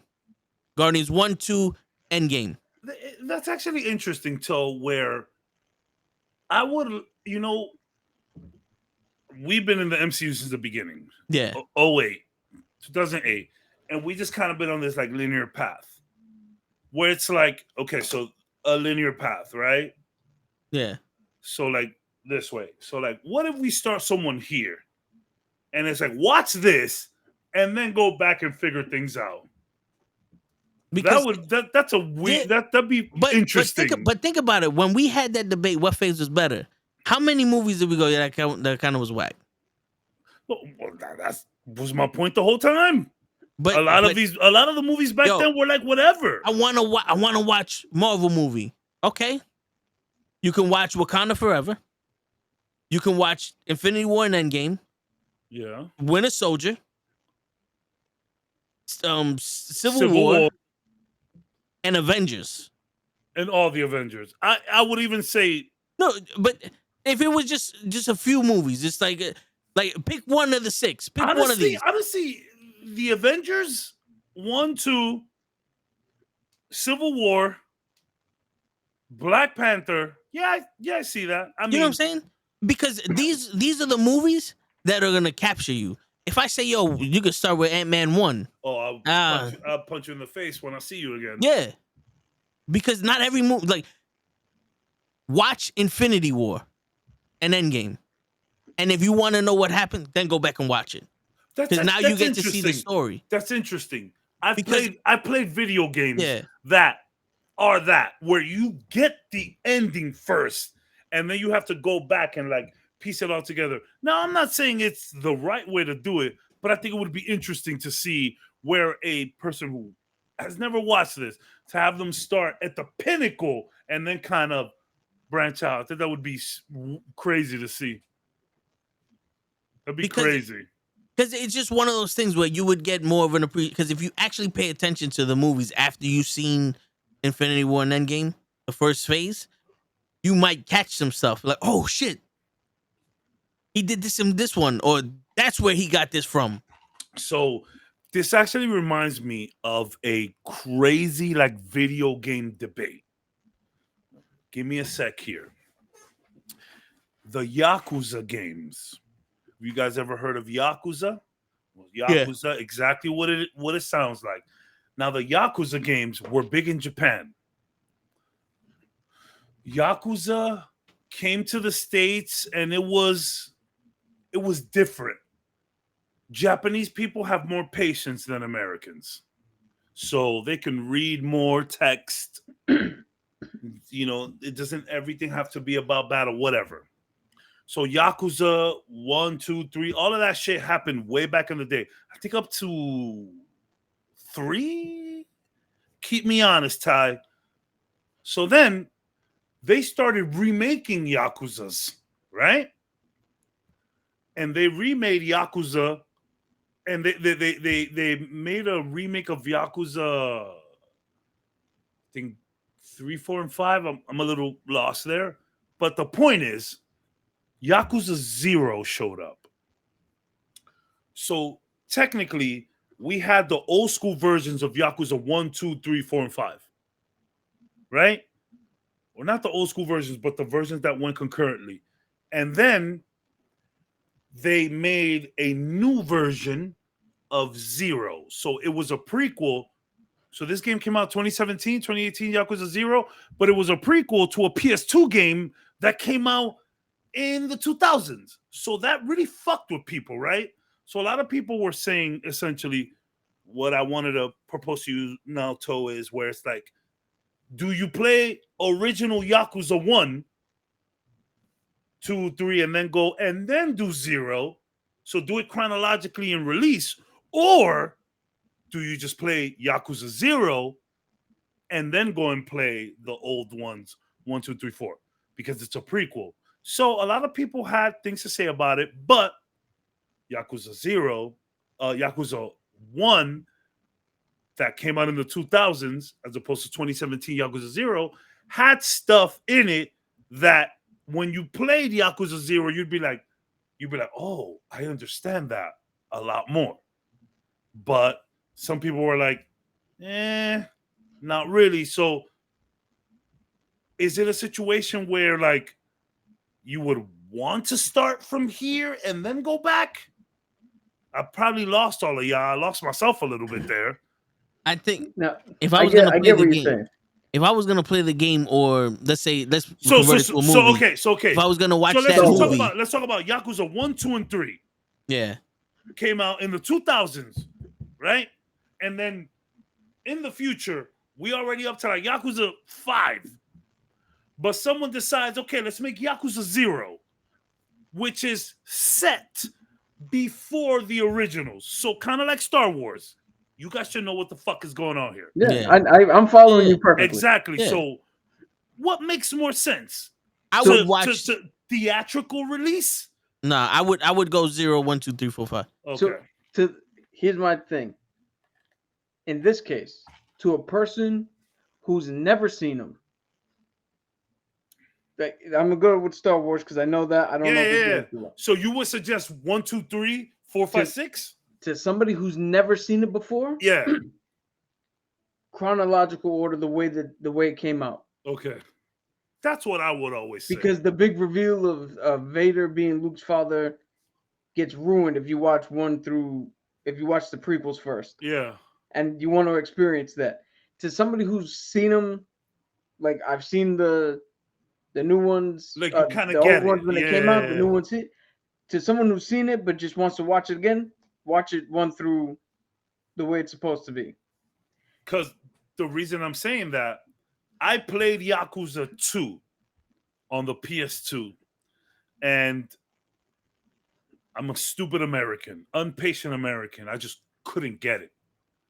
So then I just looked away from Yakuza. I played Yakuza 3, which was a demo on the PS3, and it just felt slow, so I just, whatever.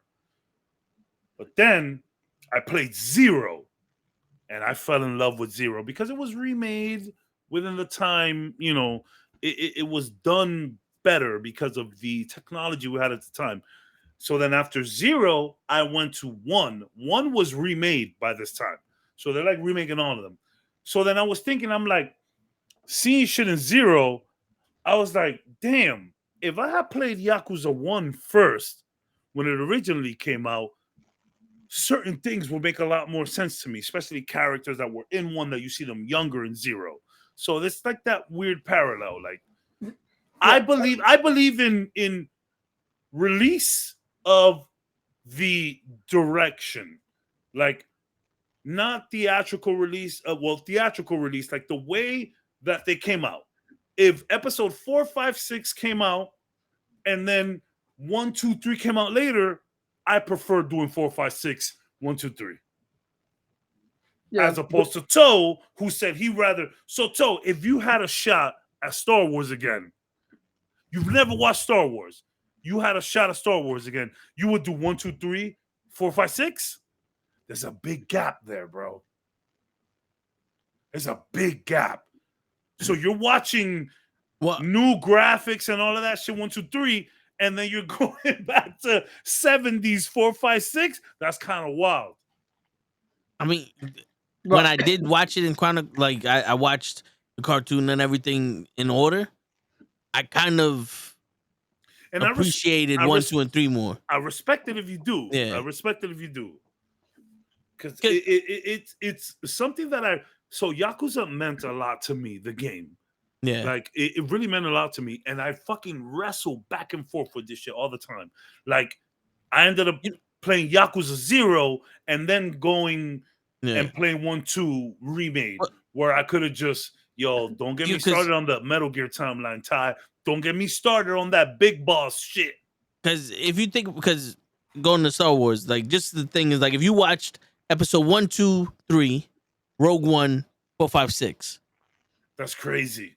Look, the reason why I put Rogue One in is because at the exact ending of Rogue One is the beginning of episode 4. No, so I hear that. So that's why I've actually watched 4, 5, and 6. Yeah, so that's why I would, because it's one of those, you see this brand new movie and then it ends, it's like, oh shit, they did it, and now you went seamlessly into this fucking movie from the 60s, from the 80s and shit. You know what I'm saying? So it's like, I can appreciate that, but I didn't understand. I understood, like, don't get me wrong, I understood Star Wars. I thought those movies was the most boring shit in the world. 4, 5, and 6? Yeah. The most boring shit in the world. 4, 5, and 6 was rough. Because I didn't know what was happening. All I knew is that they were bad fucking sword fighting. I feel like the only reason I feel that way, though, is because of the time that I watched them. Yeah, I feel like if I would have watched them as a kid, it would have been good. But I watched 4, 5, and 6 like 5 years ago. Yeah. My But boy, the- my boy was like, "Yo, you're the biggest nerd I know. How have you not watched Star Wars?" And he goes, "Yo, at the very least, watch 4, 5, and 6." Don't get me wrong, I enjoyed them. They're like I enjoyed them, but obviously I could see the time. I could see Yeah. the, you know, But I'm telling you now, if you wanted to get back into Star Wars, it would be either Clone Wars or just go straight into Mandalorian.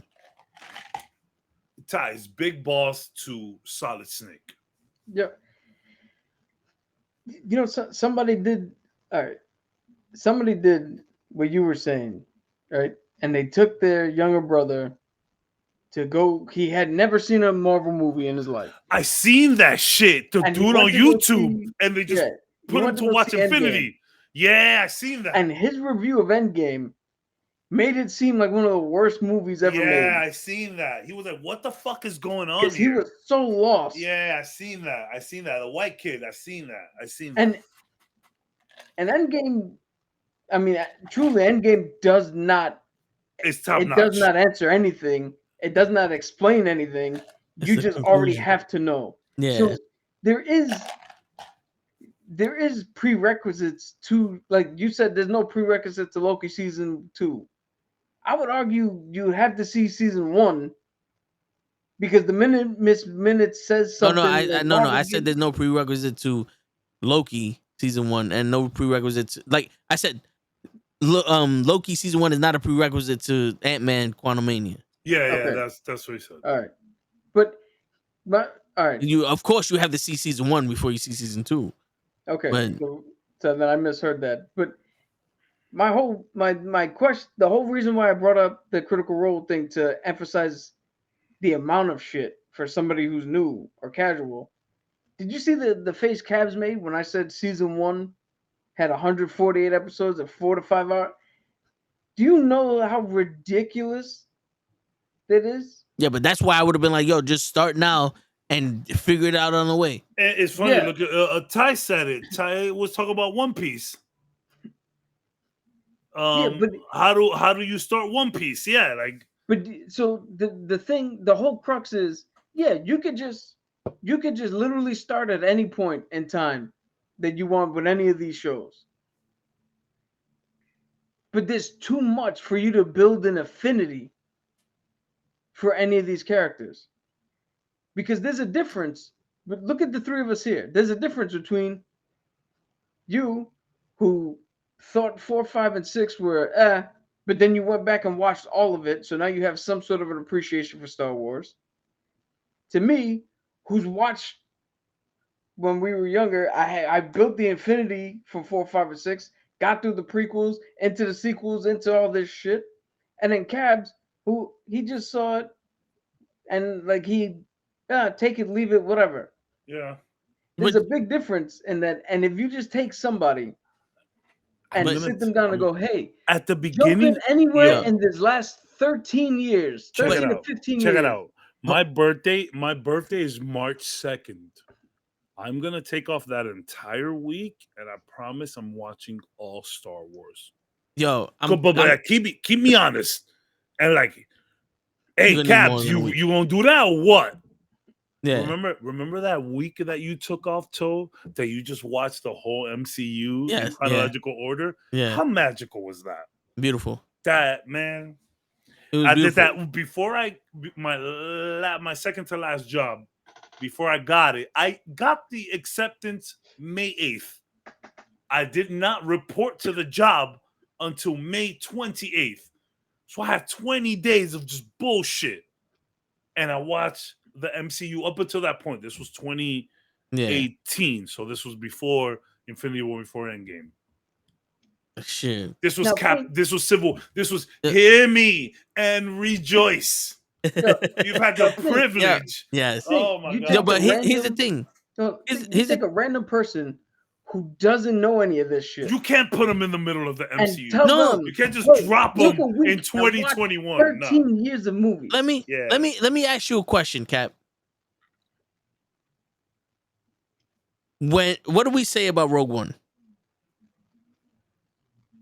that it's the best of these new fucking Star Wars movies?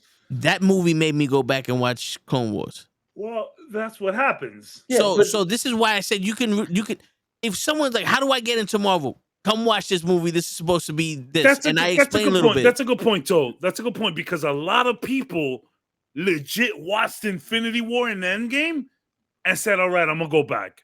That is a good point. Yeah, because to be honest, y'all keep talking about it, but Yeah. that is a good point. because on the strength of 4, 5, and 6, and 1, 2, and 3, I'm not watching Clone Wars. I was like, yo, the Star Wars sucks.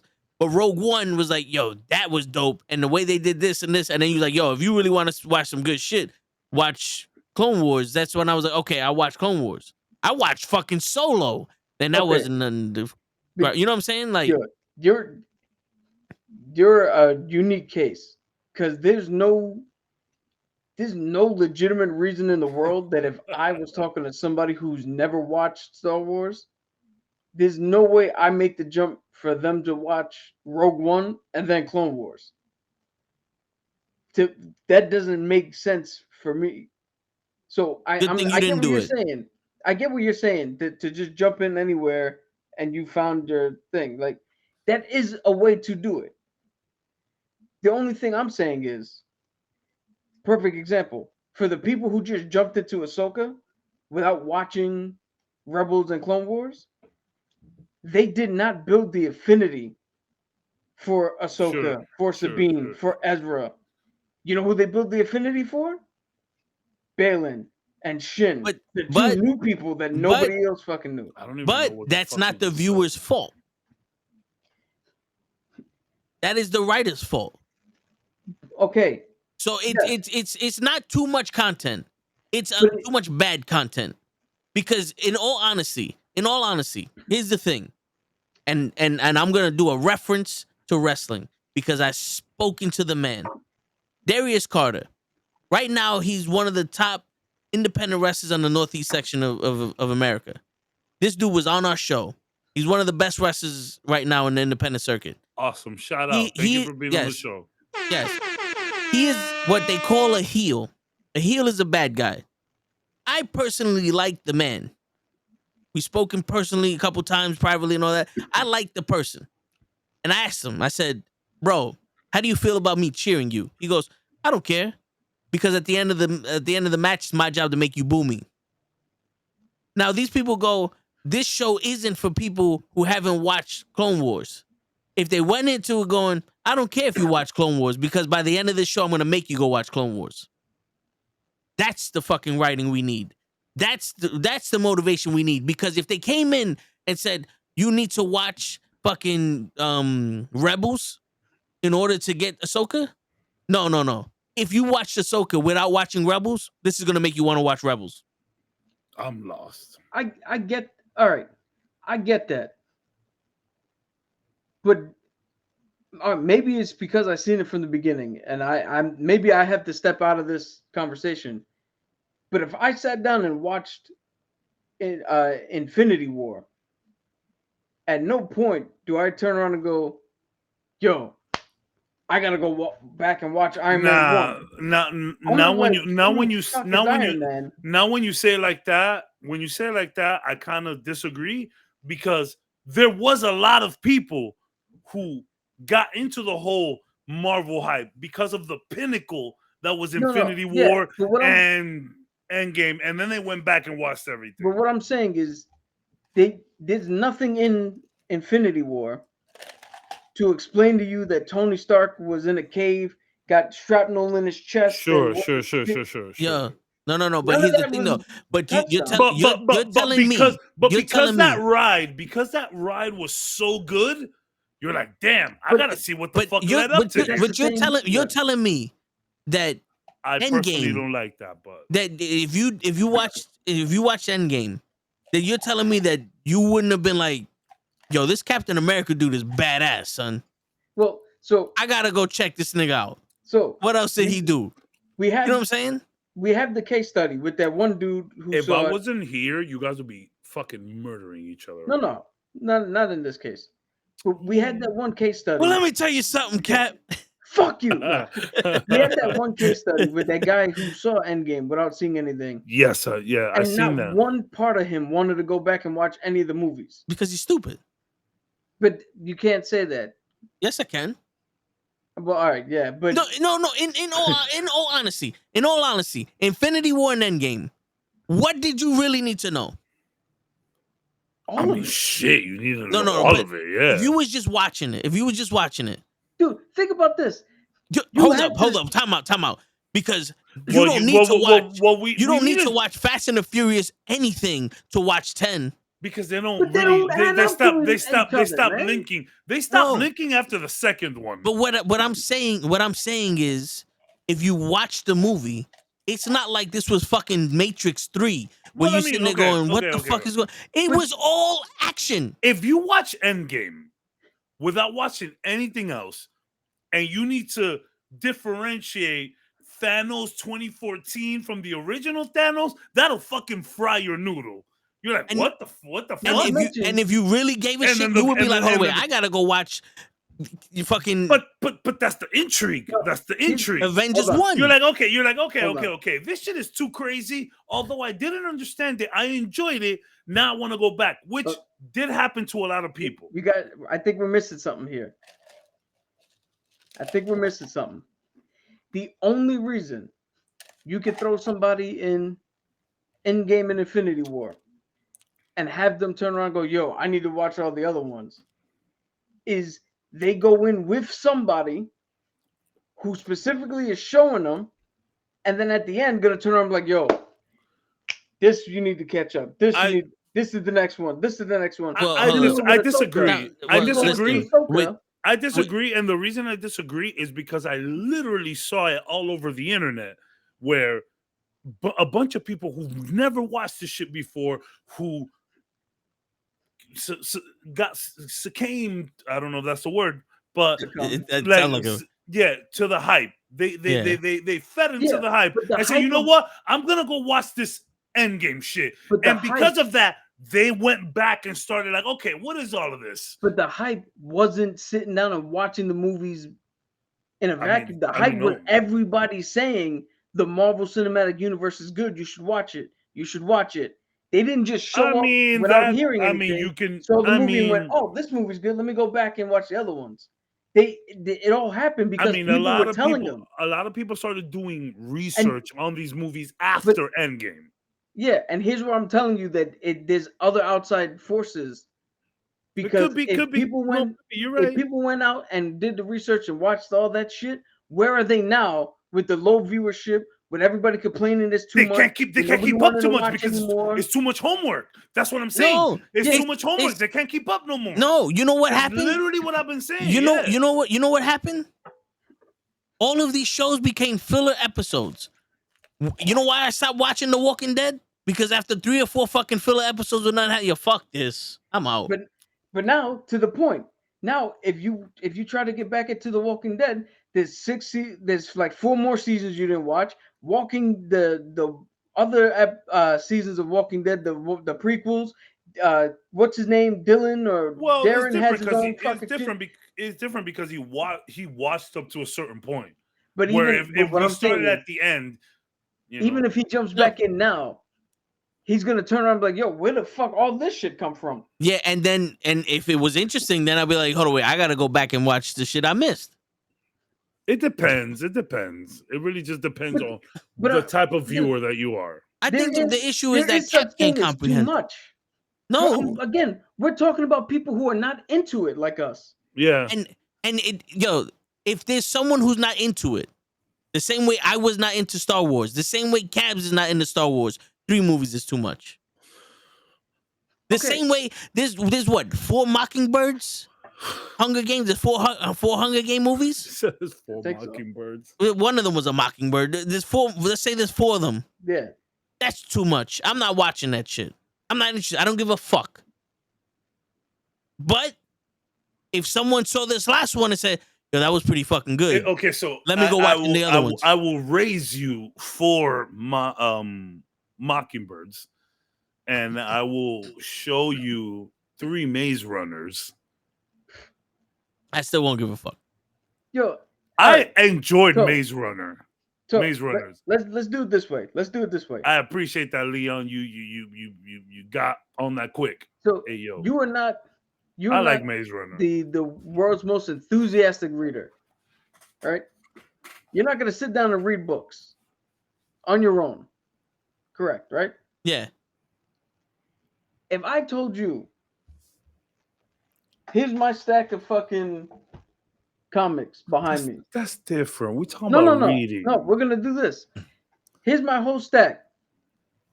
You got to read all of it. That's reading. Whether you do it or man. not, are you not gonna look at that and go, God damn, how many fucking books you got? That's reading. You but- you can literally hold up. leave a movie. You can literally Time leave out. a movie on and go No, do shit. but- you know? Time out. But Time out. see, Time out. wait, Time out. leaving Time a out. movie Time on out. and Time going out. doing Time out. something else is not watching the Time out. fucking movie. Hold on. You can Here's still my watch. here's my I counter get what argument. I'm just Here's saying. my counter Reading is argument. different. Reading is different. Here's my counter argument, and I'm gonna take I'm gonna take the side of we're living in reality. I have not read any of these comics. I know the origin for most of these people we talk about because I did the research on YouTube and all the other information I can find on these fucking people. So, is it too many comics for me to read? No, because there's information I can get. I can get the cliff notes. And Oh, again, now who's Dr. Doom? You gotta read fucking Marvel 187 to 2096. That's too much to read. But who the fuck is Dr. Doom? This is Dr. Doom. This is the origin. This is what he is. This is how he fits in the MCU. Beautiful. So when he comes up on a shit that I want to see, there it goes. yeah, but now, But See what also, you just wait. Time out. Also, let me ask you this question, since Mister, there's too much. There's 6 episodes of Moon Knight. There's 8 episodes or 9 episodes of WandaVision. There's fucking 8 episodes of Miss Marvel and 6 episodes of Loki. That's not too much. That's one season of a regular show. if you tell me that I have to watch, if you tell me that I have to watch all of them, plus the movies, to catch up to some shit, because I'm gonna go off of what you just said. But hold on, wait. Have you watched all the movies and all those TV shows? Yeah. Of course I did. So you did do it. But dude, we're not talking about me. No. We're Wait. not talking about people who like this shit. Wait saying a it's too minute. much. Wait a minute. You did do it. We all done it. For 13 years. So what's coming next? So what's coming next is not too much. It took us This 13 is years. what I don't. No. Okay. No, wait. Hold on. Before Before you speak, this is what I want to say. This is the reason why I personally do not like this argument. There's too much shit because you are taking away content from me. I don't give a fuck if you don't care about Marvel because you're not here. You're not in it. You have to make the sacrifice the same way I invested 10 fucking 15 years in this shit. That's on you. You don't want to do it? That's fine. There's no such thing as too much when I'm already caught up. If you got to make the sacrifice, you got to do it. Nobody can make that shit for you. And like I said, if you don't want to make the sacrifice, if you don't want to make the sacrifice and watch the shit, there's Cliff Notes. There's a bunch of motherfuckers out here that think they know everything about the fucking movie, and you can watch Quantum Mania in 5 minutes. Screen Crush legit has a 25-minute video breaking down everything. Can I comment on that? Here's the thing. I still think there's too much to keep up with. The first thing you said was... Wait, hold up real quick. Taquan, is it really a chore to watch Echo in January? You're telling me that in January it's gonna be too much to watch Echo? We're in fucking November. Yo, from now, when this Thursday is the last episode of Loki. I love from this now, from now to January, it's too much for you, Taquan. You go to school, you go to school 8 months out of the fucking 12 months. You're not bitching about that. That's fine. You pay to go there. But God forbid you spend 1 hour a week for 6 weeks to watch a TV show. God forbid. It's too much now. Shoot me in the fucking face. God forbid. God forbid. Don't get me started with sitting in a fucking movie theater for 3 hours. Oh, Jesus. Yo, if it was not for the fucking Echo trailer, and if it was not for the trailer Cabs put me onto for the Marvels, The motherfucker who just said I watched shit for 15 straight years. I was not looking forward to sitting in a fucking theater to Look, watch. To be forward fair, to to be doing fair, it. Cap, not to be looking fair, forward to be sitting fair, down Cap, to watch to be fair, Echo. Cap, to be fair, Cap, you have emphatically stated how over the MCU you Yeah. are. Toe is clearly not there, so we're No, I saying two know different that. things. But We're that's saying two what I'm different saying. things. That's what I'm saying. That the people who are saying it's too much are not us. But there's one thing Lazy you said motherfucker. before. You said that if you had to read Doctor Doom from 1 to whatever, that it was too much, and that because you have the cliff notes, you're all right. If you try to sit there and like, oh, you have all these movies to watch, and instead you just get the cliff notes, guess what you're not doing? You're not watching from 1 all the way till now. So But then it's not too much. but if the you don't difference- have to watch all But of it. the difference is this: I don't read. I watch movies. So if you told me to watch all these movies, I would watch the movies. You're telling me to read the books. I'm not reading the book. All right, let me ask you a question, Ben. Is there too much wrestling on TV? There's a lot of wrestling. There's a lot of wrestling, but I can't watch it. But is there too much? No. So you watch every single thing. And I just said I can't watch it Why can't you watch it? because wrestling's happening now while we're talking. But you can watch it tomorrow. No, how? You can watch it at work. How am I gonna watch NXT at work? So I think that's where you can I think watch that's it the afterwards. point. I think that's the Because point I Cap watch is AEW making. at work. Hold on. I think that's the point Cap is making. Not everyone just has the time to Yeah. catch No, up. no. For 1 hour, That's not what the point for he was 1 hour making. a day for That's fucking not- 6 weeks, you can't sit down and find time to watch NXT. Like, Oh no. I mean, I get your argument. but No, Mr. Asshole. I do find time to watch AEW because they have that I'm on their here. website. I'm No, here. they have that on their website. They don't have NXT on the fucking website where I can watch the shit at work.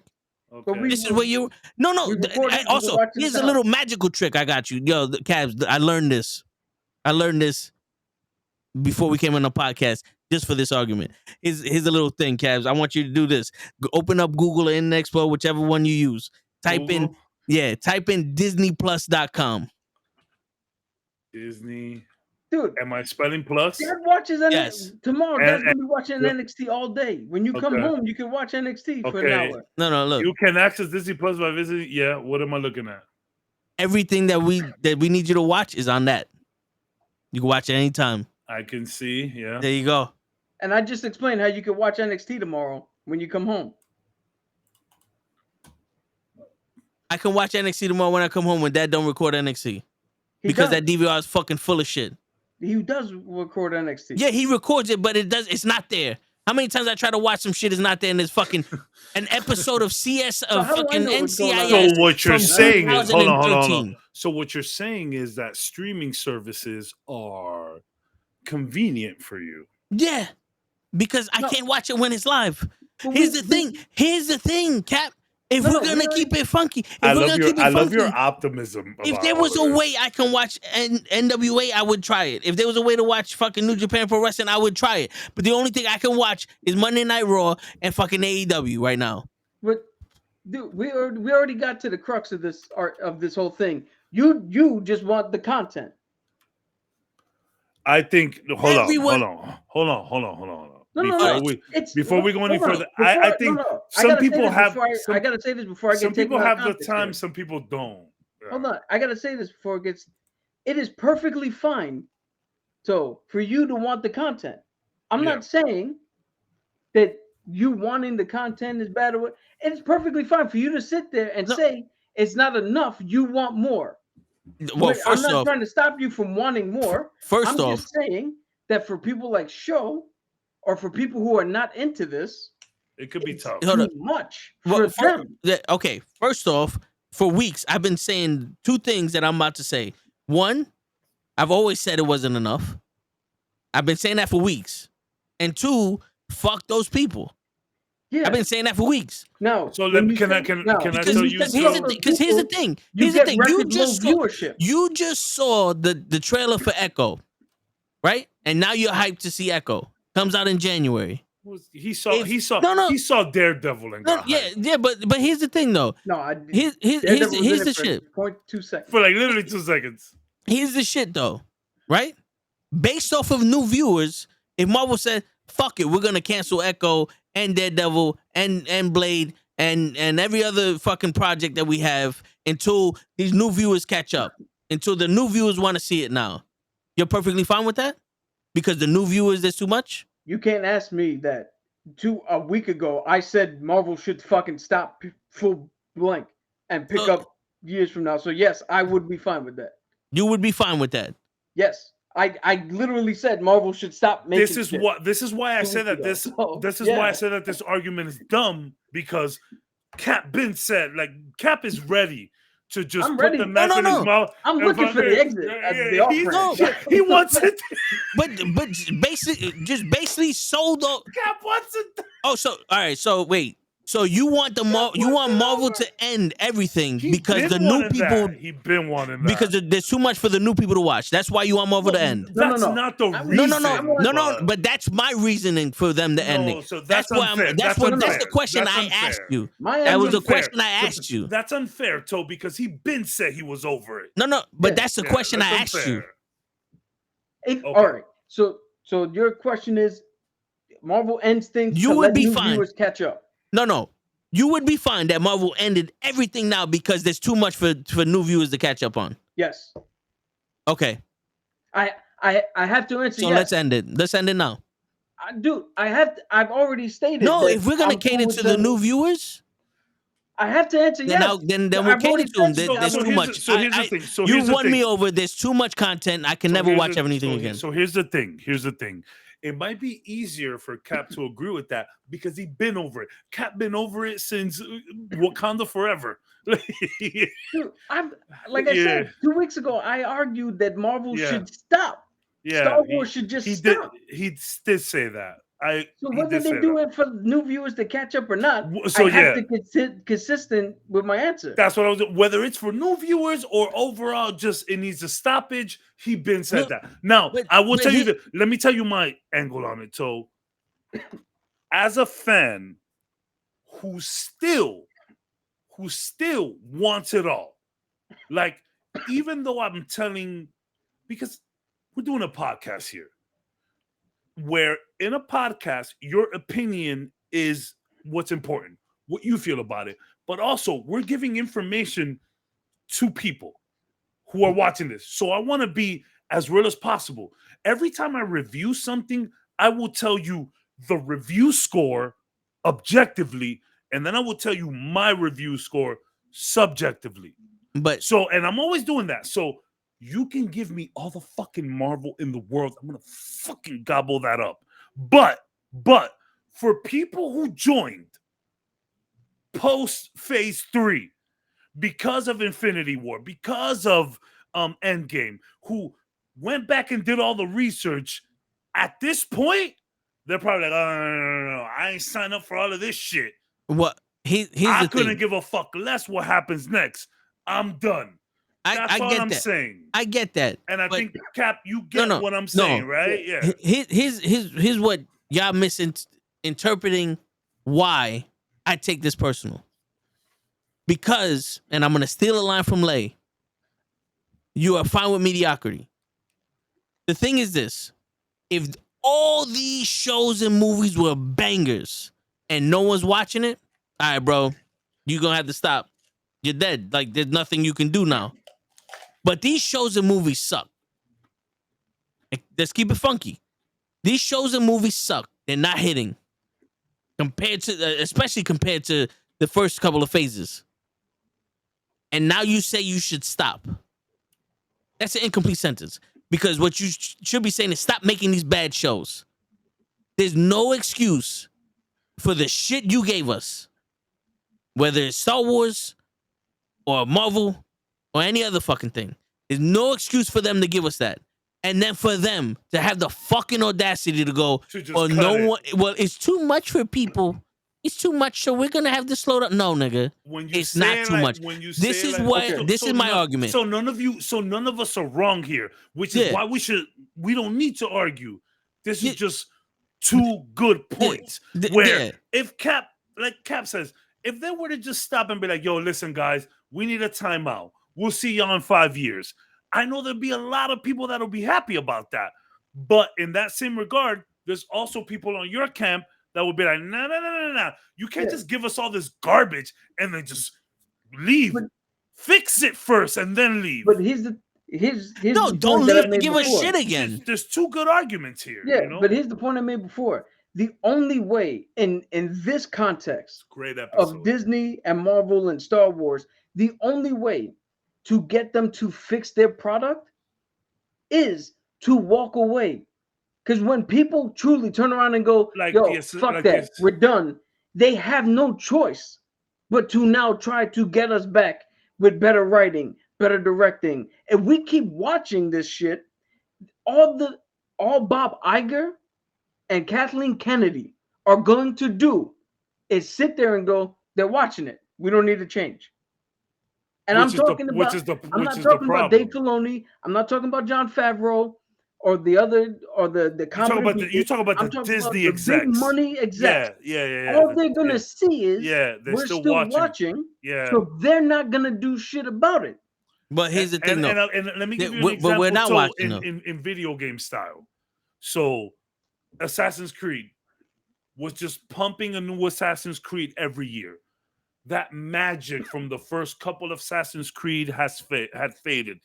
They had Assassin's Creed Black Flag, which was goated. You can still have a couple of hits here and there. But Assassin's Creed said, you know what? We're going to back off for a minute. We're going to take a couple years off, and we're going to come back with something fresh and new. And they came back with Assassin's Creed Origin, which,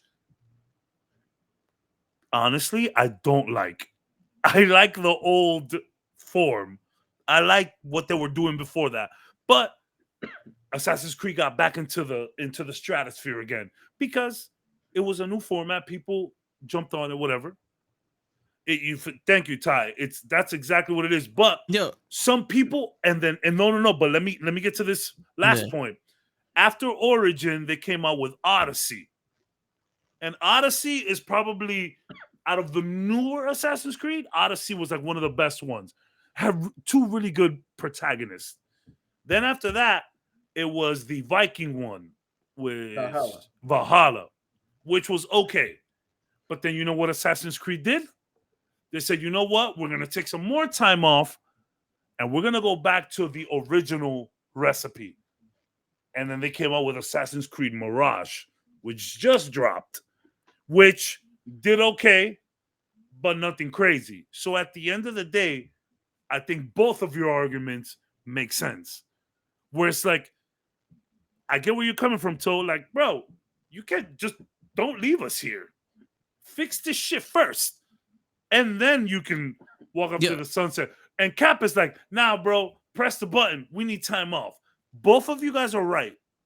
I'm only going from a business standpoint of how to make them change. But, you got to stop giving them money. Listen, this is a protest. I agree. You're thinking a lot more personally. No. Well, the protest. I've said in the earlier stage we had to do that. I've made that argument. We had the protest and all that other shit. What I'm saying is, this is taking all of the blame off of the writers. This is too easy. Stop. Because if we're all demanding better episodes, or better shows, better content, Marvel needs to demand better content. Mahershala Ali? Marshall Ali, yeah. He demanded better content. Demanding better content from Blade. He legit did that, yeah. And people are going, this motherfucker's never gonna make Blade. And then they go, well, in the original shit, there was only one fight scene and Blade wasn't even in it. The fuck? And then they do it again. There's 4 other people that are main characters instead of a Blade. The fuck? This is what I'm talking about.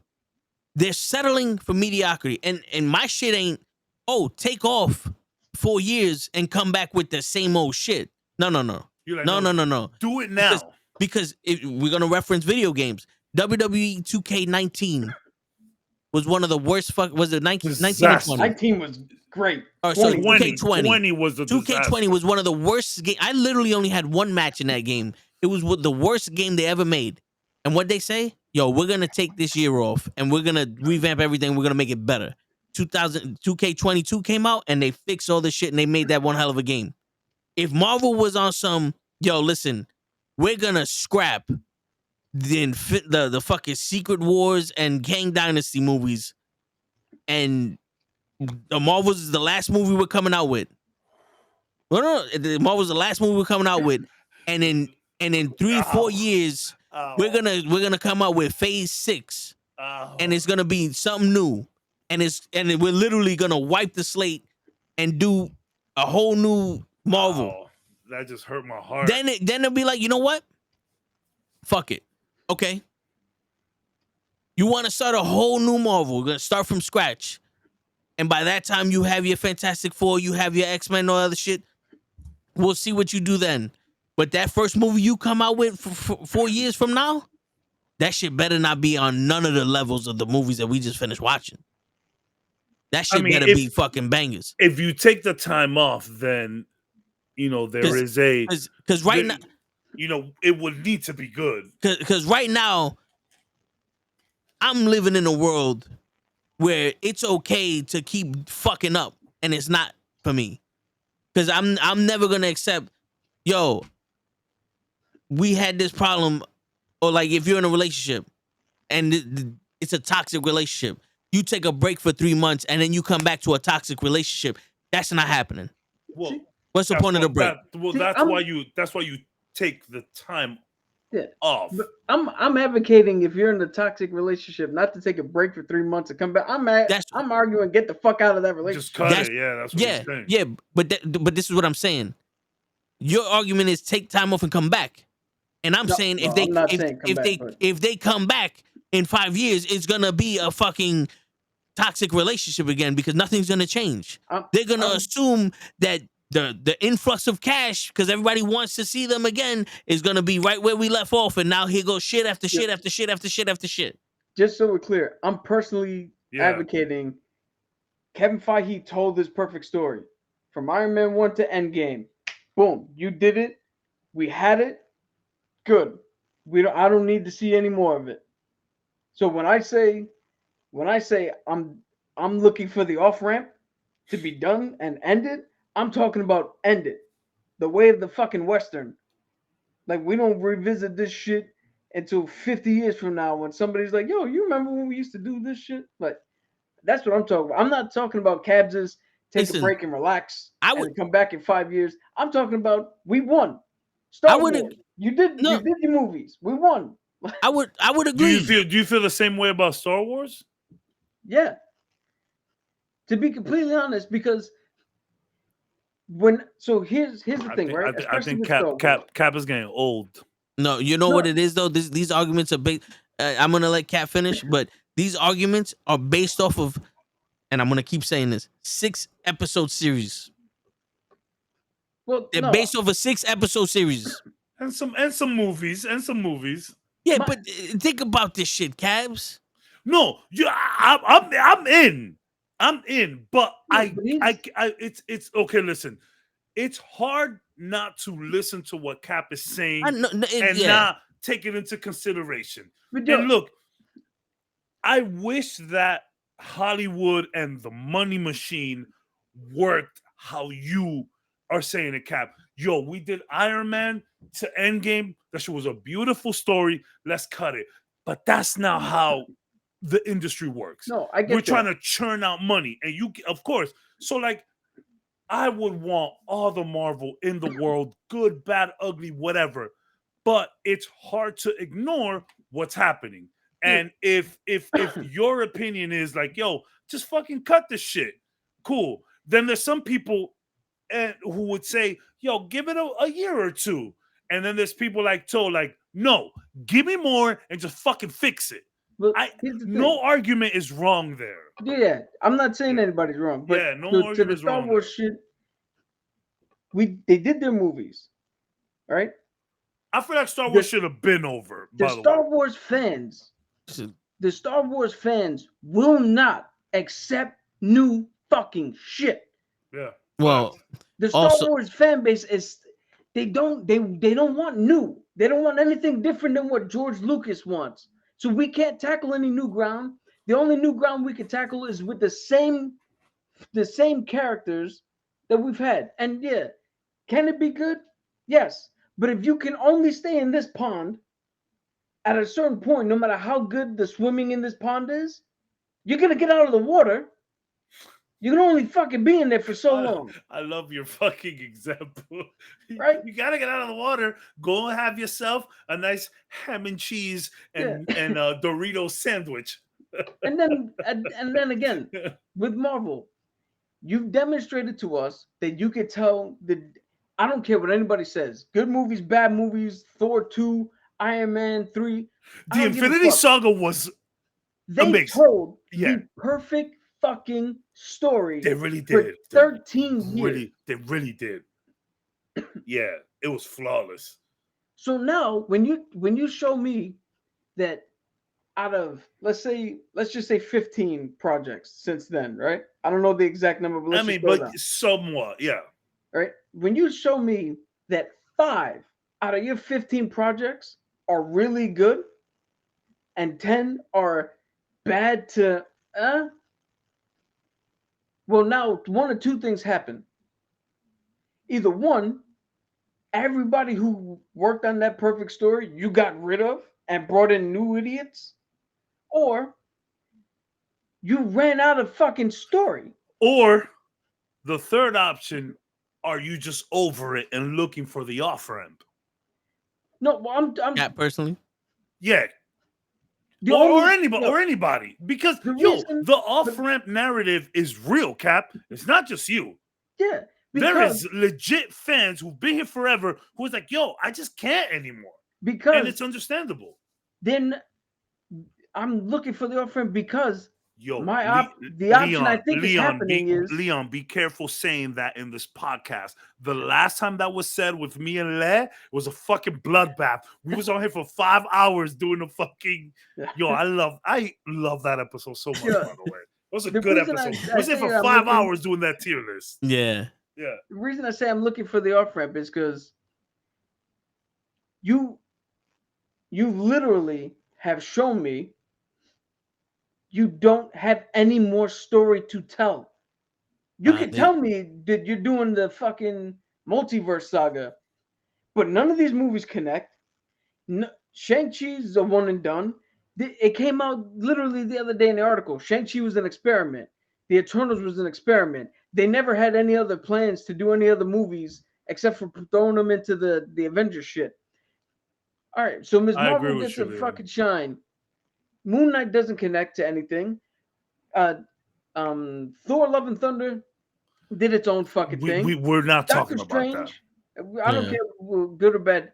Doctor Strange did its own fucking thing. Incursions are different from what the fuck is happening with time and fucking Loki, because Loki's dealing with shit that's branching, timelines that are branching off, and Incursion is a different universe coming in, colliding with us.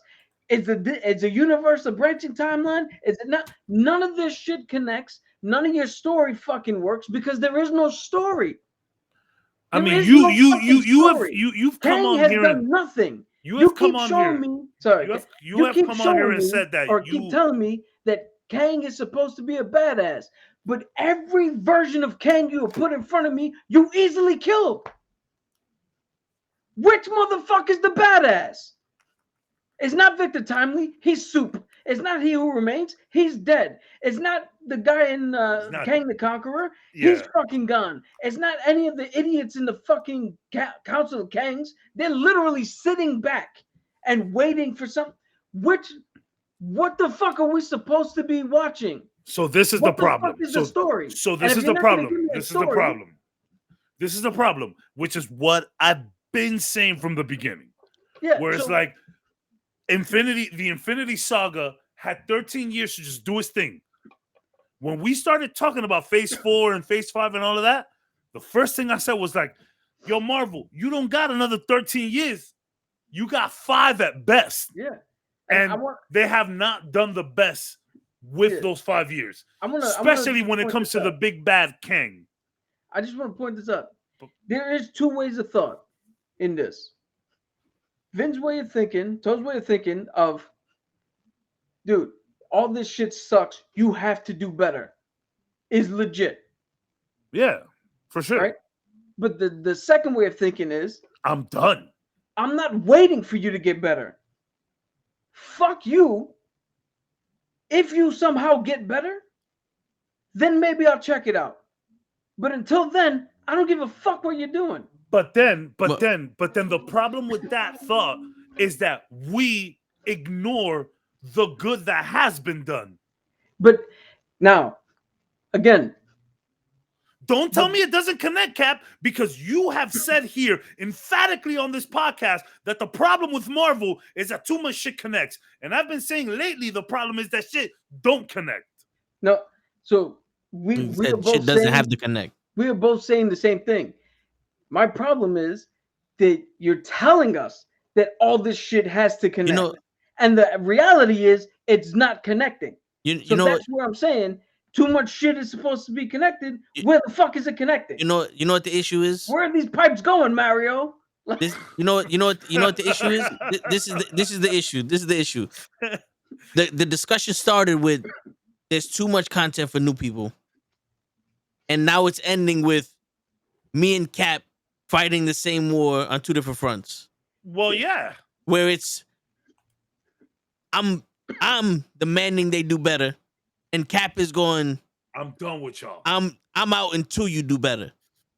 I might need to come back even if you do. Yeah, but that's what it is. But that's that internet. That's that internet narrative that it's like, damn, like we was here for you, bro. Give us a shot. We'll be back. And we've shown glimpses. Yo, you know. But in all honesty, you can't blame either one of us because no, you can't. It's two good points. It's two good points. Yeah, but it's 100%. It's like how many times are we gonna be disappointed from what you told us? It's I love to keep going back to She-Hulk. Yeah, I'm gonna keep doing it. Fuck anybody that got a problem with it. She-Hulk was not terrible. No, it's not. But this is the thing. But yeah, what the character that played She-Hulk said in the first episode is what Marvel told us in the San Diego Comic-Con when they introduced Phase 4, 5, and 6. They said, this is a lawyer show. And they had no courtroom shit in it. They had writers that didn't know how to write for there was lawyer courtroom shows. Shit in it. It just didn't work. Yeah, but you know what I'm saying? Like, they didn't know how to write for lawyer shows. And then we got the only cameos. reason we're saying that is because of what they said. Yeah. And then they got cameos. And then they said, oh, Good Phase 4, 5, and 6, we got Shang-Chi, we got this, we got New Avengers, we got fucking Kang. It's gonna be crazy. We got multiverse shit. It's gonna be out this world. There's gonna be multiverse of madness. And we're all sitting there going, where's it at? My man, you a trickless magician right now. And Cap said this before. If they would have shut the fuck up and never said anything, we probably would have been more hype. Yeah, that's the problem. You showed us your hand. It's the hype machine. You showed us your hand and bluffed. And this is the issue now. Now we're calling you on your bluff. And we're letting them. Did they bluff or did we go all in? No, they bluffed. Yo. They bluffed because here's the thing. And I'm just asking. The reason why I'm saying they bluffed is because their executives, their fucking publicists are making the fucking narrative that it's our fault that shit isn't succeeding and that there's too much content. Because I guarantee you now, the same way I'm saying it is the same way that people who've been watching it are saying it. There's not too much content. There's not enough content. How the fuck you gonna give me 6 episodes of a show and explain the fucking multiverse to me? Or explain fucking Moon Knight? Where's season 2 of Moon Knight? We're asking for more shit because we need more shit. The meme of Patrick Bateman, Christopher, what's his name? Christian Bale. He's like, why isn't it possible? No, dude, with 116 episodes, we did this comic book podcast, and I swear to God, 98 of them, I'm saying there's a fucking hand sticking out of the ocean, and we had 15 fucking projects, and not one of them fucking mentioned that shit. I'm done. I'm done. It's like, yo, I swear to God, 75% of our episodes you ask about that. Brett, this is where we're getting at. Yo, You fucking you're making excuses. That's They're making so excuses funny. for their fucking incompetence. That's so funny, bro. Wow. That's so It's funny. not hard. Literally, we have pulled storylines so on funny. how shit can work out of our ass. Pie in the sky, how there's only one fucking timeline. And like 75% of the time you right on those. And it's just pulling out my ass. Before so y'all get on, funny. I'm like this. And then I hear boo when you get out. I'm like, oh, let me go. And then we talk about this shit, and we come up with some shit that's fucking fire. And these motherfuckers get paid to give us this bullshit. That's so funny, man. That shit was legit. That shit made me laugh for real. Do you realize? So you said you're blaming the writers, and I'm blaming all of them. yeah, are Everybody. some of the writers to blame? Yes, but you told me that Blade was the fourth lead, and that it was a patriarchal takedown with 3 female leads. He's a fucking vampire hunter. I'm even blaming the security guard on the lots of Marvel for the fucking bullshit. When you see shit like that, okay, yeah, some of the writers are fucking, I don't know, some of the writers should not have gotten more of this shit in their fucking strike. But so funny. But the majority of the writers, when you hear like, I guarantee you, Neil DaCosta, the director for the Marvels, had a script, sat down, was like, I'm gonna make this movie. And I guarantee you, Kevin Feige or somebody at Marvel or somebody at Disney turned around and went, hey, you need to do this. And they went back and did a month or 2 of reshoots. And the trailer I just watched had some shit that when I saw it, I was like, ooh, okay. There's some new shit in there for sure. Yeah, 100%. My second thought was, that's the reshoot. That's the shit where the director was like, okay, here's the movie we're making. And then other people came in and said, here's the movie we want. This is the movie we want you to make. Yeah, 100%. 1 minute. But I mean, hasn't that always been the case? But now, has it always been the case? Jon Favreau seemed to be able to make all 3 of the Iron Mans he wanted without interference from the studio. All 3 of the Captain Americas seemed to go off without interference from the studio. Civil War went off without a hitch. Endgame and Infinity War went off without a hitch. All the Thors went off without, except for Thor 2. Thor 2 got messed with a little. But this is the multiversal problem, where I feel like Feige needs to keep this more close to the chest, because it is. Yeah. Back in the day, I could tell you, yo, this is the film. And we keeping this connected. Now you got to keep the connections. You got to keep in mind the multiverse. You got to keep in mind variants. So here was my solution to this problem. I don't know if I said it on this podcast or if I just said it in the car to tell on the way to work. My solution was hire writers who know the comics, love the characters, and are into the story you want to tell. Writers that are going to sit here and go, okay, what's the story we're telling in this arc? And we write all the movies to that arc. All right, hire those writers. Fuck all these directors who want to put their own spin. Just hire somebody who could put a camera and capture the action. And that's the problem. Because I'm sorry for all those people who are like, why would I work with Marvel? I don't get to make art. I get that. I don't need you to make art. I need you to make what Feige wants you to make. That's supposed to be a bigger part of the fucking story. Facts. And that's the real problem, Cap. Yeah. The problem is that now we're getting all of these amazing directors and people who, no, we don't need you to put your spin on the MCU. Yeah. We need you to direct what Feige is telling you to direct. Like Taika, you wanted to make your own fucking Thor. Cool, good on you. That's not what the fuck we needed. That's not what we need. 100%. 100%. I'm so glad. All these directors who don't want to work because they don't want to make good. Don't work with Marvel.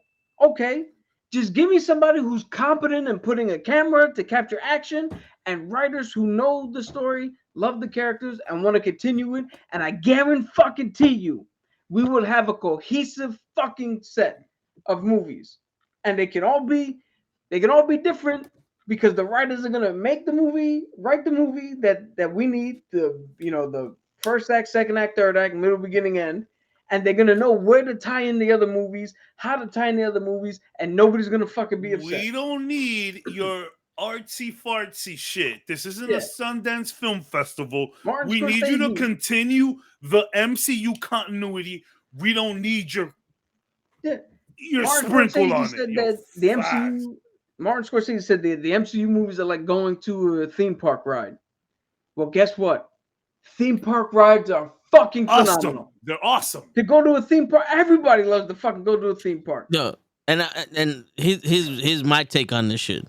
All these motherfuckers that are winning Oscars are in movie theaters in fucking Western Alabama, and they only show from 1 p.m. to 3 p.m. because they need to be in theaters to be nominated. Some indie shit. And you stole the fucking Oscar from our girl from Wakanda Forever. Angela Bassett. Angela Bassett. Yeah. So fuck you with your directing. Facts. Because I will argue that some of the movies that are outside of Marvel suck. Suck dick. And if you made good movies, you would have beaten Marvel. Problem is, you don't make good movies. There's no more Face Off. There's no more fucking Fugitives. There's no more Con Airs. We don't see any of that shit. What do we see in the movie theaters? Fast and the Furious and fucking Marvel. So your bitch ass ain't making good movies. So kiss my ass. You know what I saw the other day? And I'm glad that we all kind of came to this point because now we can move on. And Leon, I want to talk to you about my favorite Assassin's Creed because you're going to be blown away. I saw a post the other day that said, whatever happened to the child sports movies, the Sandlots, the Mighty Ducks, the Little Giants, even Heavyweights. You guys seen Heavyweights? Yeah. With Ben Stiller and all the fat kids at camp? Classic. Yeah. I don't give a fuck what anybody tells me. That's a classic. But, Camp Nowhere, which didn't have to do with physicality, but Camp Nowhere, where the kids take all of their parents' summer camp money for them, and they do their own camp with Doc Brown, Christopher Lloyd. Camp Nowhere. If you've never seen Camp Nowhere, I always wanted to do that because these kids were just wilding in summer camp. Anyways, so I seen someone say that, and it's like, this. And my point is, there's so much that you can pinpoint to the movies and all of that shit that isn't doing well. But if you find your niche, if you find your space in these in the movie industry, like you'll be all right. Like all of those dumb movies, like all of those dumb Netflix comedy movies with like B or C tier actors. Sometimes I like to get a little happy at the crib and just watch those and just have a good fucking time. Just laugh. You know what I'm saying? So it's like, I feel like everything nowadays is just up at the forefront of everybody. Just everyone needs to have an opinion about it. Everyone got to say their thing. It's like back in the day, we could enjoy, Joe Dirt. Joe Dirt. Gotta keep on keeping on. Joe Dirt is like an amazing movie to me, but when you look at Joe Dirt for what it is, come on, that's a goofy, dumb movie. Yeah, but to me, it was fantastic. And he's not any whisker duties or whips or daisies. And, that whole scene where he's just talking about fireworks is insane, bro. It's a good scene. And listen, to even talk about that, you can't sit here and talk about how no one wants to direct a Marvel movie and blah, blah, blah, because let's think about it. You took the Rocky franchise and turned it into a fucking another form of, I don't want to say Fast and the Furious, but action movie. There's no real depth in Creed. Not the way Rocky was. Adrian had you crying on the beach with with that fucking scene. There is no tomorrow is a fucking meme now. These kids will never understand what that means. Yeah, They won on a fucking award with Rocky 1. That's funny you say that. Yeah. You know what I'm saying? Like, you want to talk about why would you make a Marvel movie? Because that happens to be the best of the shit that you make. Where are your movies? And don't tell me no one's funding your fucking Martin Scorsese. Where are you? If John Leck was if The Pest. what a lot of lies stuck in this. Leonardo DiCaprio don't want to do your movie. You're not doing a movie. How many movies have we seen have came out with Brad Pitt and all these? With what are they doing? The same shit that they're doing here with a little bit of comedy. It really doesn't mean nothing. That movie with Brad Pitt where he fought fucking Bruce Lee out of nowhere. Him and Ryan Gosling. Once Upon a Time in Hollywood. Once Upon a Time in Hollywood is fantastic. Yeah, but it was what. But is that a movie that's like, yo, you gotta you do not need to see that movie. You know what I'm saying? Like, but I loved it. It's an indie. It's a Tarantino film. Yeah, but that's the thing though. It's like The Departed. I would say is a movie you gotta see. That is a movie you need to see. You know, Inception is also a pretty good movie. But where are they at? Few and far between. So then I've been talking a lot about this. I feel like people's attention spans aren't there anymore either. And that shit even happens with video games. You know why? Because the shit is bad. Because I feel like there's too much out there though. Yo, but here's the thing though. There's so much content that you can just go anywhere you want. Leon's been here since the beginning of the show. If he wasn't interested in the shit we were saying, he wouldn't be here. I think even like good stuff. And we've been out for 2.5 hours. Yeah. But I would say this because even in video games, this happens. Even like fucking Oppenheimer. Oppenheimer was like amazing. You don't hear anyone talking about Oppenheimer anymore. I didn't even watch it. You don't hear it. Let's look at video games, right? This year, we had one of the best video games of all time come out. One of the highest rated video games come out this year. I'm not talking about Baldur's Gate. I'm talking about Zelda Tears of the Kingdom. Tears of the Kingdom.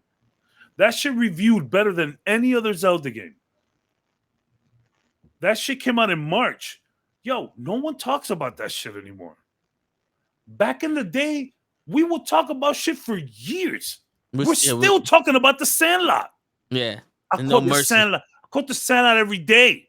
Yeah. Yo, people are to that point. Certain things past that test, like Elden Ring, is still being fucking talked about. People don't. Now, From Software games as a whole are always talked about, but the narrative on Elden Ring is it won its Game of the Year and people moved on. Yo.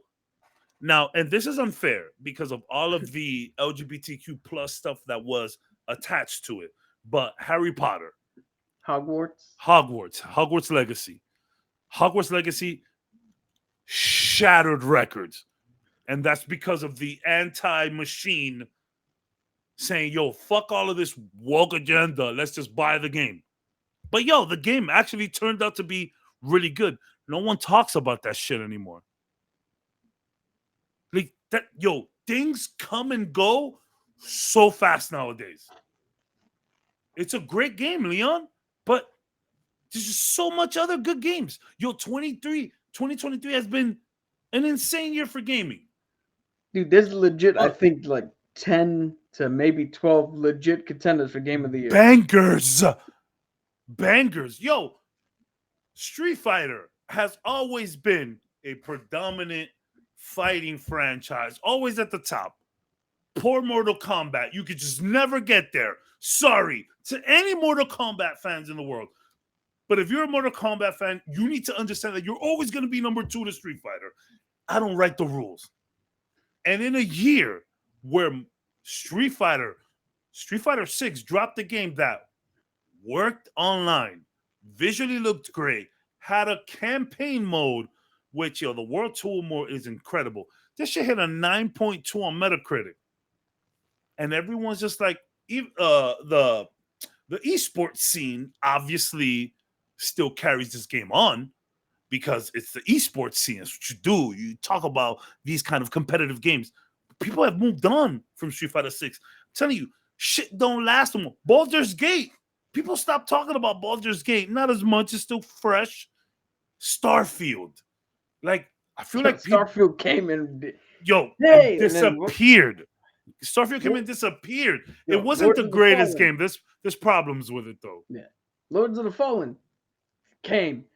The wave came, and as soon as people played it, they're like, Lies of P. Lies of P has been one of the best Souls-like games that isn't a From Software Souls-like game, and we'll see more of it. But it's like I feel like shit just moves so fast nowadays. Well, where it's like we still talking about Super Mario 3. Yeah. Well, also that's the thing though. Now, question to you. I'm sorry to cut you off. No, go ahead. Do you think Mario 64 is better than Super Mario 3? No, the Super Mario 3 is like the ultimate. Technically, Mario 64 is the better game. But I feel like we had so much time to appreciate shit before that it's hard to move on from it. Where it's like now it's like, yeah, that was nice, but I've seen that before. Yeah, that was cool, but I've seen that already. Well, you know, nostalgia. Are we running out of creativity? I've been saying that for years. Originality, yes, but also now there is too much half-assed. We're living in a generation where they give you a broken game. Phone it in. Yeah, they give you a broken game. We'll fix it. We'll fix it in post. We'll fix it later. And I'm sorry, you got 15 minutes of me playing Cyberpunk, and I don't give a fuck how much they fix it and how good that game is now. I'm never touching that shit again. It's really good. Never touching that shit again. It's really good. But I didn't have. You played it on PC though, right? No, on Xbox.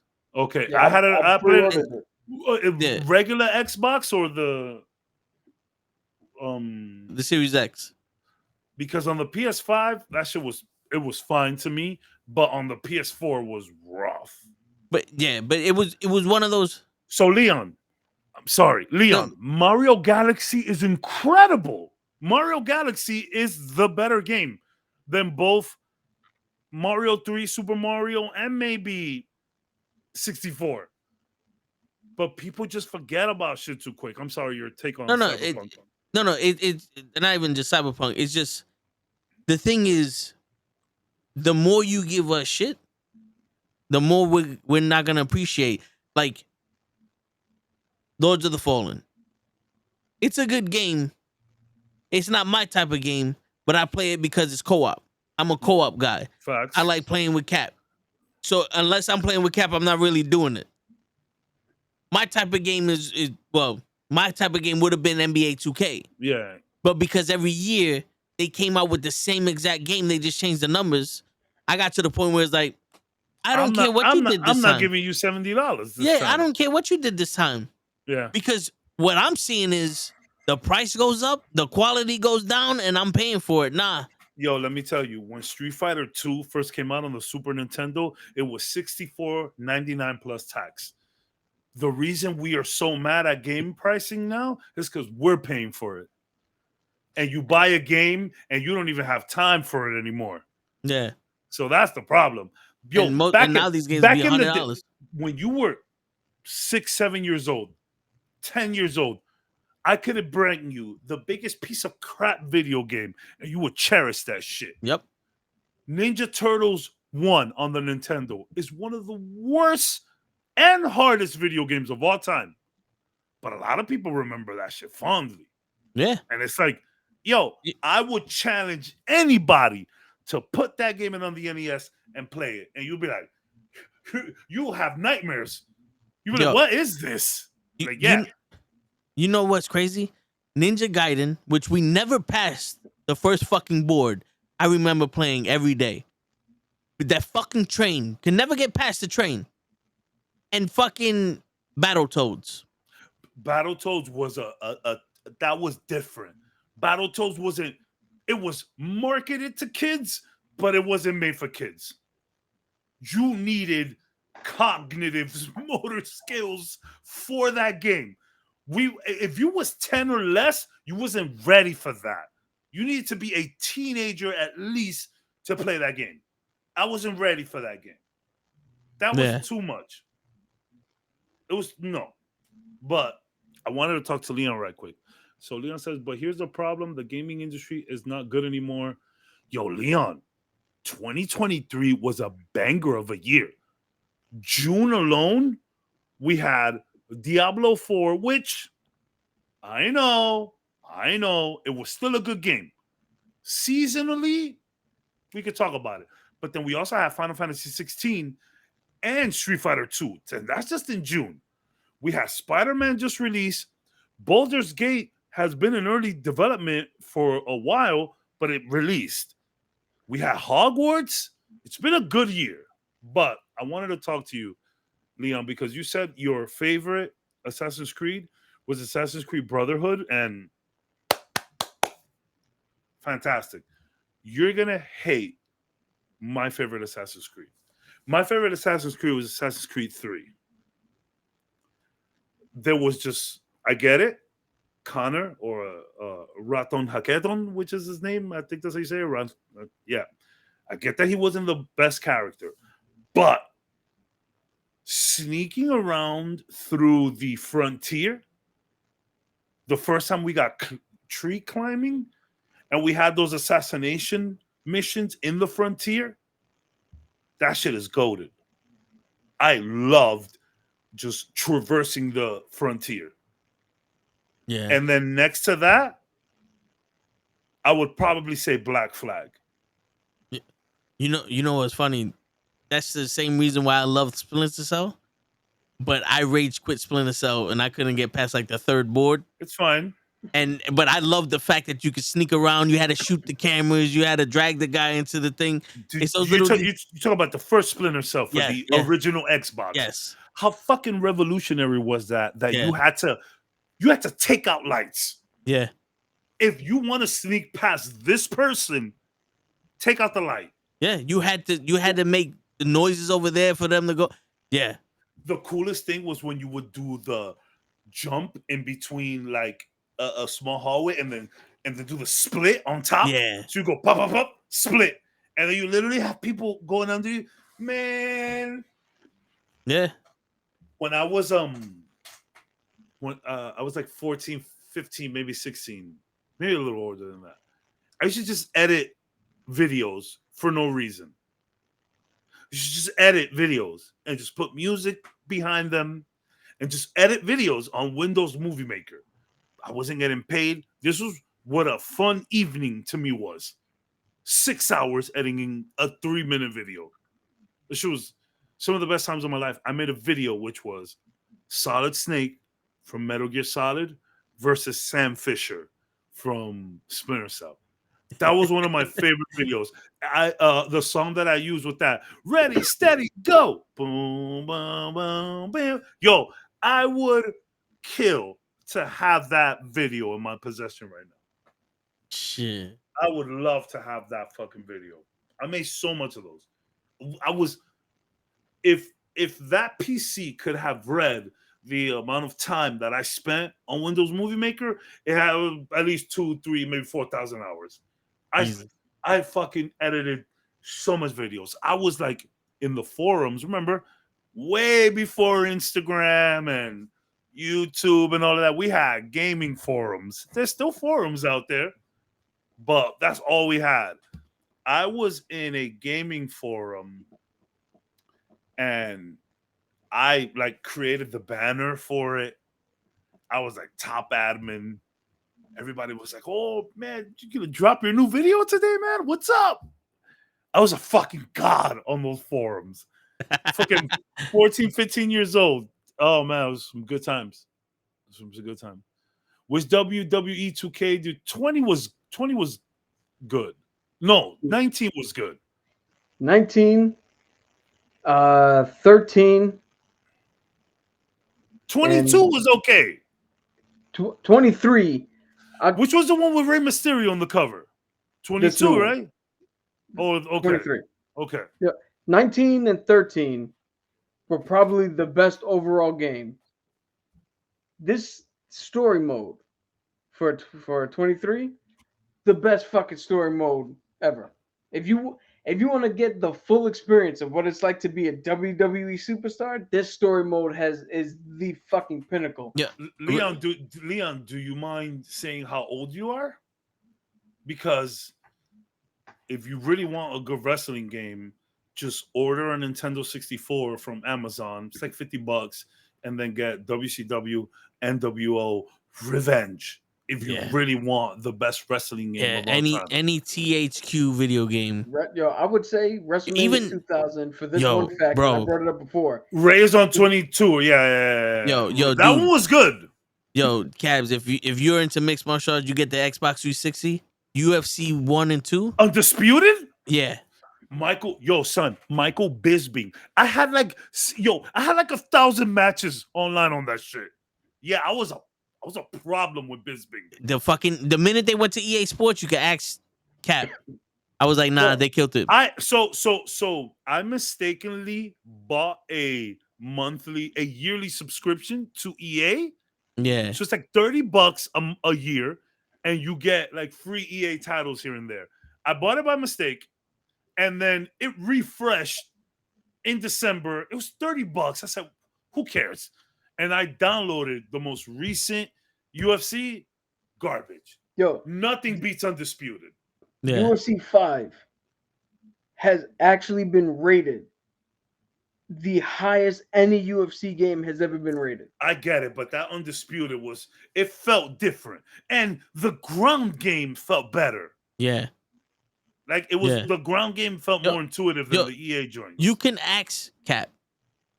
I had a book with all the fighters and all the divisions, and I would make my own pay-per-view, not fight anything, and literally spend hours just watching the computer fight each other. Write down the thing. I had my own rankings. I had my own title shot. Toe, do you understand? You could have put that on the internet. Yeah. And just have people gamble fake money. And you would have blown up. Yeah. You would have blown up with that shit. I used to do that. I used to NFL 2K5, I used to simulate seasons and just watch them play. And no lie, you could put that shit on the internet and have people gamble fake money. Dude, crazy. Undisputed was so good though, Toe. Yeah. Dude, I was in the service with a guy, my last duty station, who played for the East Carolina Pirates. It's a college basketball team that was actually in the last EA NCAA basketball game that they made. And he was in the game, not by name, because you couldn't put the names and all that shit, but he was on the team that was in that game. And he would just get his player, simulate seasons, and watch how all four of the seasons go. And amazing. It changes. Amazing. Yo, real quick before we end it. One thing for you. The UFC that you're talking about, are you talking about the one with Brock in the cover, or are you talking about the one with Buddy with the monkey ears on the cover? I'm talking about 2009. Dude, you got to be more. You got to give us more than just monkey ears. I forget the guy's name, man. I forget the guy's name. Hold on, Undisputed. The one with Brock. Okay. No. I know this guy's name too. Anderson Silva. Well, no. Anderson Silva rock the guy that I'm talking about. Name Marquardt? Oh, Richard Franklin? No. I forget this fucking guy's name. Oh, Forrest Griffin. It probably was. Let me see. I got you right now. If it's ears, it's probably Franklin. It has to be Franklin. Forrest Griffin. It was Forrest Griffin. That's the UFC that I played. And then I played the Brock Lesnar one a little bit. But I played the one with Griffin in the cover. So this is the first one. That's the one that I played. UFC 3 was when they introduced Pride. Okay. Bro, axe cap.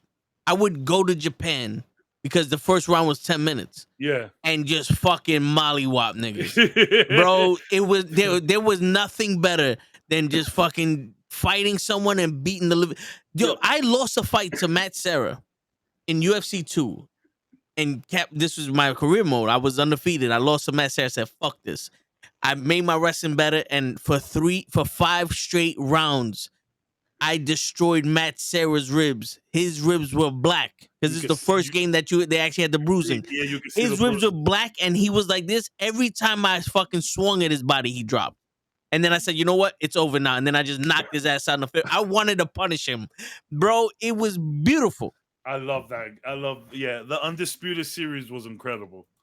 But Yeah, that's the man. one I played, the one with Forrest Griffin in the Yeah. cover. Yo, but all 3 of those, I would say, are fucking phenomenal games. Did you play Fight Night Round 3? I believe. Yeah. Was that for PS2? That was for the Xbox 360 and the PS3. Yeah.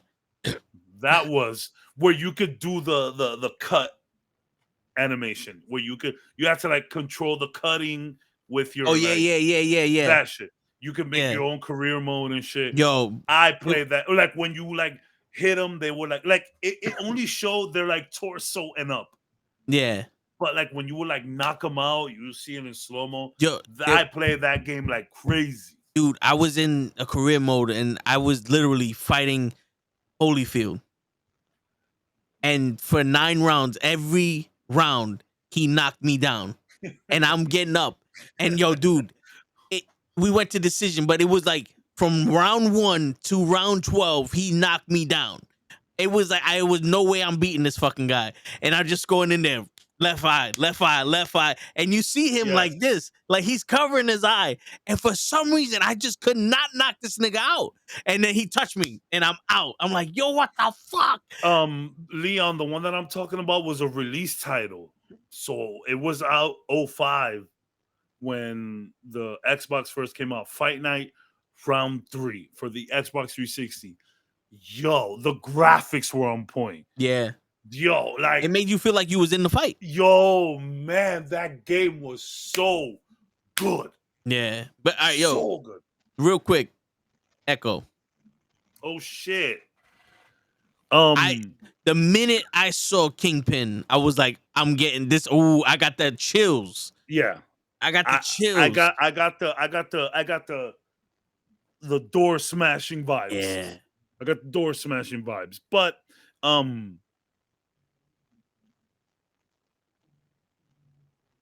like they made it rated R. Yeah. Which anything with Kingpin in it needs to be rated R. It's how I feel. TVMA. What TVMA? Yeah. Because there's a distinction because Deadpool is proper rated R. Yeah. And now it's reported that Blade is going to be the second proper rated R MCU movie. I'll take TVMA though. That's fine. We could see some shit there. I'm excited. Obviously Matt Murdock is going to be in there. We knew that already, but to be honest, I'm just kind of happy to have some, you know me, ground level stuff. Yeah. Just I'm glad to have that. What's the last street level shit we've had? Captain Winter Soldier? Yes. Would you consider Secret Invasion? No. That had to do with the Kree and the Skrull. Yeah. So it had to be Moon Knight. And that was celestial as well. You know, it had gods and, you know, all of that. That came after Falcon and Winter Soldier? Moon Knight came after Falcon. Okay. It came after the first 3. The first 3 was Wanda, Falcon Winter Soldier, Loki, and then the next year March Hawkeye. Hawkeye came out in November, and then that next March we got Moon Knight. Yeah, we got Moon Knight. I think it was 2021. Yeah, and Miss Marvel ain't. So she's street level, but it was cosmic. Yeah, but it was like isolation. It was just her. It wasn't. Still, that's street level. Yeah, like Falcon Winter Soldier was street level. Moon Knight street level. Hawkeye was my favorite street. I feel like there's gonna be some Hawkeye vibes here. Oh no, She-Hulk. There's gonna be some Hawkeye vibes here in this one, and I'm cool with that. Yo, I would love Yeah, to I see. wouldn't mind that. I would love to see Kate Bishop Yeah, somewhere. She-Hulk doesn't count. It was a lawyer show. yeah, no, that's Yeah, true. it doesn't count. Yeah, that was low level. Yeah, that was lower level. Yeah, no, That, but that was underground parking lot. yeah, Yeah. but not for it. Just Echo There's a felt vibe. like they humbled us. There's a vibe. There's a Yeah, vibe. this is more story driven. This is more character driven. You want acting in this, my man, Vincent D'Onofrio. That's his name, right? Yeah. Fuck, yo, give him the award now. I know I saw the trailer. Masterclass. So- Yeah. Yeah. Masterclass. My I thought, love how fidgety his Kingpin is. Yeah, He's so uneasy. Like he looks uncomfortable to be himself. It's almost like he's scared of himself. I love that shit. because he's supposed to be brute force. I love it. He's so good. My God. Yeah, Cap. here's my thoughts. I heard all the rumors. I heard all the problems it had. Yeah. They're dropping it all at once. And then I saw the trailer and I went, wait a minute. This is the show you couldn't figure out? It looks like you figured it out. But I have since watched the trailer again. Let's keep it funky. Yeah. I'm keeping expectations clear. Moving Yeah. forward. Because that first viewing, my expectations jumped. I was like, oh, I am fully on board. And then I watched it again and I went, okay, Let's think about it. I've seen good trailers to shit movies before. Yeah. I'm gonna watch. The trailer has got me interested in watching. Yeah, facts. A So lot of I'm people going to watch. a lot of people felt that way. Like, oh shit, I wasn't even interested like that, but this looks okay. Yeah, that's all we need. The thing is, it looks like they're taking it serious. Yeah. That's all I want. If It's if you're gonna do something, It's take it easier. seriously. It's easier to take street level stuff more serious. yeah. It's more gritty. It's darker. It's something that we can all resonate with. At the end of the day, we all know what it's like to walk down a dark alley or a bad neighborhood. Yeah. You know, which is why that kind of shit sticks out. And even when they try to be funny about it, like the tracksuit guys from Hawkeye, Yeah. they were idiots, but you know they were still part of a mafia that would do. We all know those idiots. We're That's like, who are these guys? Exactly. We all know those idiots. Exactly my point. But you know, street level shit is just easy to hold on to. And I mean, it's New York. So. And it's also very easy to connect with the characters. Like for Loki, 90% of this fucking show is Loki, Sylvia, and Morbius. Yeah. And you're already connected with them. But OB comes in and I don't want to say it's the comedy relief, but it's the explanation guy. He's kind of that and comedy relief together. But comic relief. But if something happened to OB, you wouldn't be like, oh shit, because nothing besides him and Kang writing the book together and all that, like you're not getting any connection to that. Where I'm pretty sure in Echo, there's gonna be someone that she cares about that is gonna be in there, and you're gonna be like, yo, you gotta save him. You gotta. I feel like a lot of people are gonna die on that show. Yeah, you know, like I don't want to say it's cosmic because there's plenty of outer space shit. Look at Starship Troopers. Sure. You know what I'm saying? Like it's not impossible to make a show that has people connected to it. But I think with the whole Loki shit, it's like it's not a bad show. It's they're acting it great, but it's very let's get everything over with until Loki comes on the screen. You want to know the biggest problem with everything right now? I have sat here and said Loki is probably the best written, the best acted, the best directed shit we've got in a long time, regardless of your Marvel or Star Wars. Tom Hiddleston is killing it. And the problem is, it doesn't matter. And I'm not saying like you don't have to watch it or whatever. I'm just saying, no matter how good it is, it doesn't. Nobody's watching it. It doesn't matter. It's unfortunate, but Like Toad just said, OB, great. I can't pronounce his name, but the guy who's playing OB, he's Yeah. phenomenal in there. Yeah. And you just hear Toad go, if he dies, who gives a shit? Like that's the problem with it. No matter, even when it's good, who cares?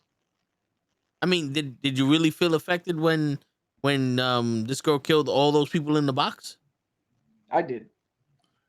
I mean, Because it was a visceral. It was I crazy. connected because it was a visceral moment, and for her to stand true to her word, I'm like, no, That we was care cool. more That was about cool. the Like, team. Yeah, fuck that. Yeah. but Yeah. you connected to her. I found So- something to connect to. Yes. Yeah. So listen, I'm not saying that part was bad and it's not connectable, but sometimes when you're doing, for lack of a better phrase, a mass killing in a show, there's got to be more than one person that you're connecting to. Because for this, if they would have just killed her, I kind of felt like it would have meant more. But see, so Like if the room was empty and they just killed her. So this brings my point of it. No matter what side you're on, it doesn't matter because you're saying if they would have connected more people, at least one or two more, it would have meant more. Or if she was by herself, it would have meant more. Where me, I actually connected to the main woman and the fact that nobody else took Agent 13's side. They all just stood there and accepted their fate. That connected me. But I found a connection to it, but it doesn't matter. Toad didn't find one. Or No, I found a connection to her. He didn't, yeah, but he didn't find like an overall connection like I did. I felt like it could have been better. Yeah. So now, flip side, Toad feels like it could have been better, but it doesn't matter. I found a connection to it. See, that's the weird dynamic that we're in now. Yes. Where the MCU means so much different things to so much different people. So it's almost like a waste of time to argue about it. Yeah, I mean it's also like Yeah, I'm at the point where I'm at the point where it's we like argue about it. I'm nitpicking because of the I'm arguing the lazy writing or the lazy progress of which these shows are made. It's not the actors. The actors are giving, like, even Kang.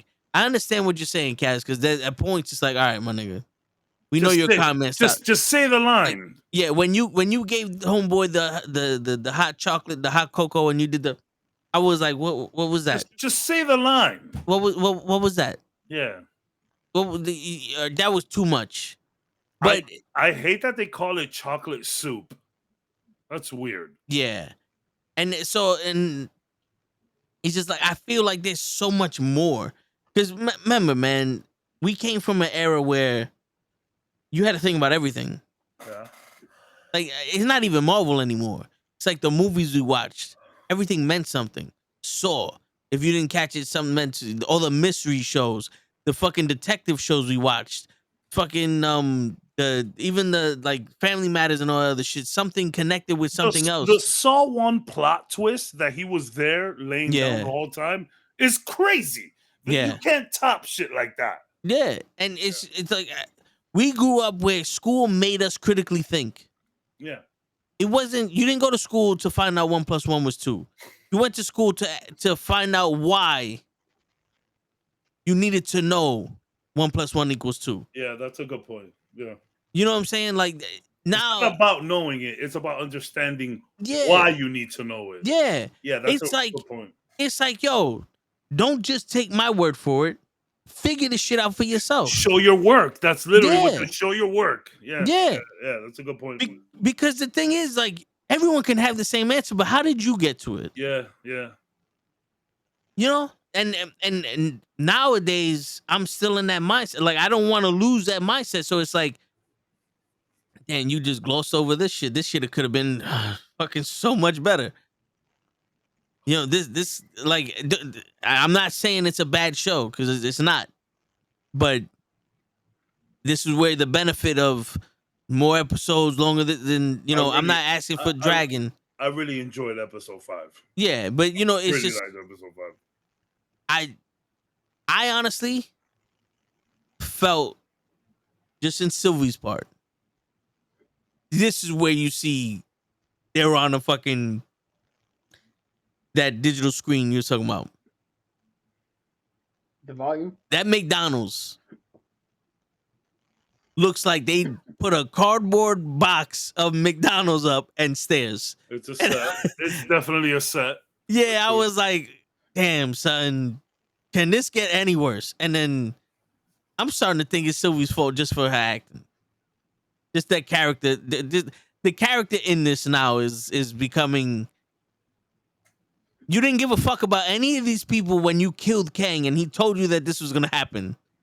But now it's a problem. Now you have to save everyone. You had the option to save everyone when you didn't kill him. I see that I see that look. I see that Cap is about to get into something. Save that for next time. I gotta go to sleep.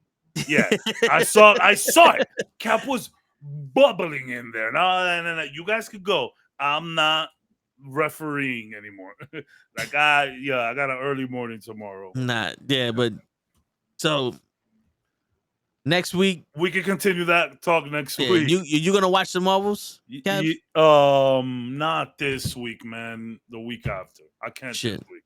Yeah. I'm sorry. You guys are gonna go this Sunday, right? I'm gonna try.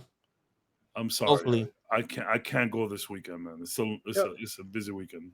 Now, who knows? Based on the projections that I've heard, it might not even be in the theaters next week. It might be a one and done. That's fine. I could get it for cheaper that way. They're gonna release all the episodes on one movie showing. I have it is apparently tracking very low. It's saying that it's tracking for a worse opening than Flash, which I don't believe. This is the thing. It's irregardless of how good the movie actually is. It could be good. I think it's especially a Captain Marvel, Miss Marvel movie. I think the movie's gonna be great, but people are just not gonna want to watch. But yeah, I gotta go. Sorry about that. And on that note, so yeah, on that note, it's your friendly neighborhood knucklehead signing out. Peace, everybody. We will continue the conversation next week. That's right.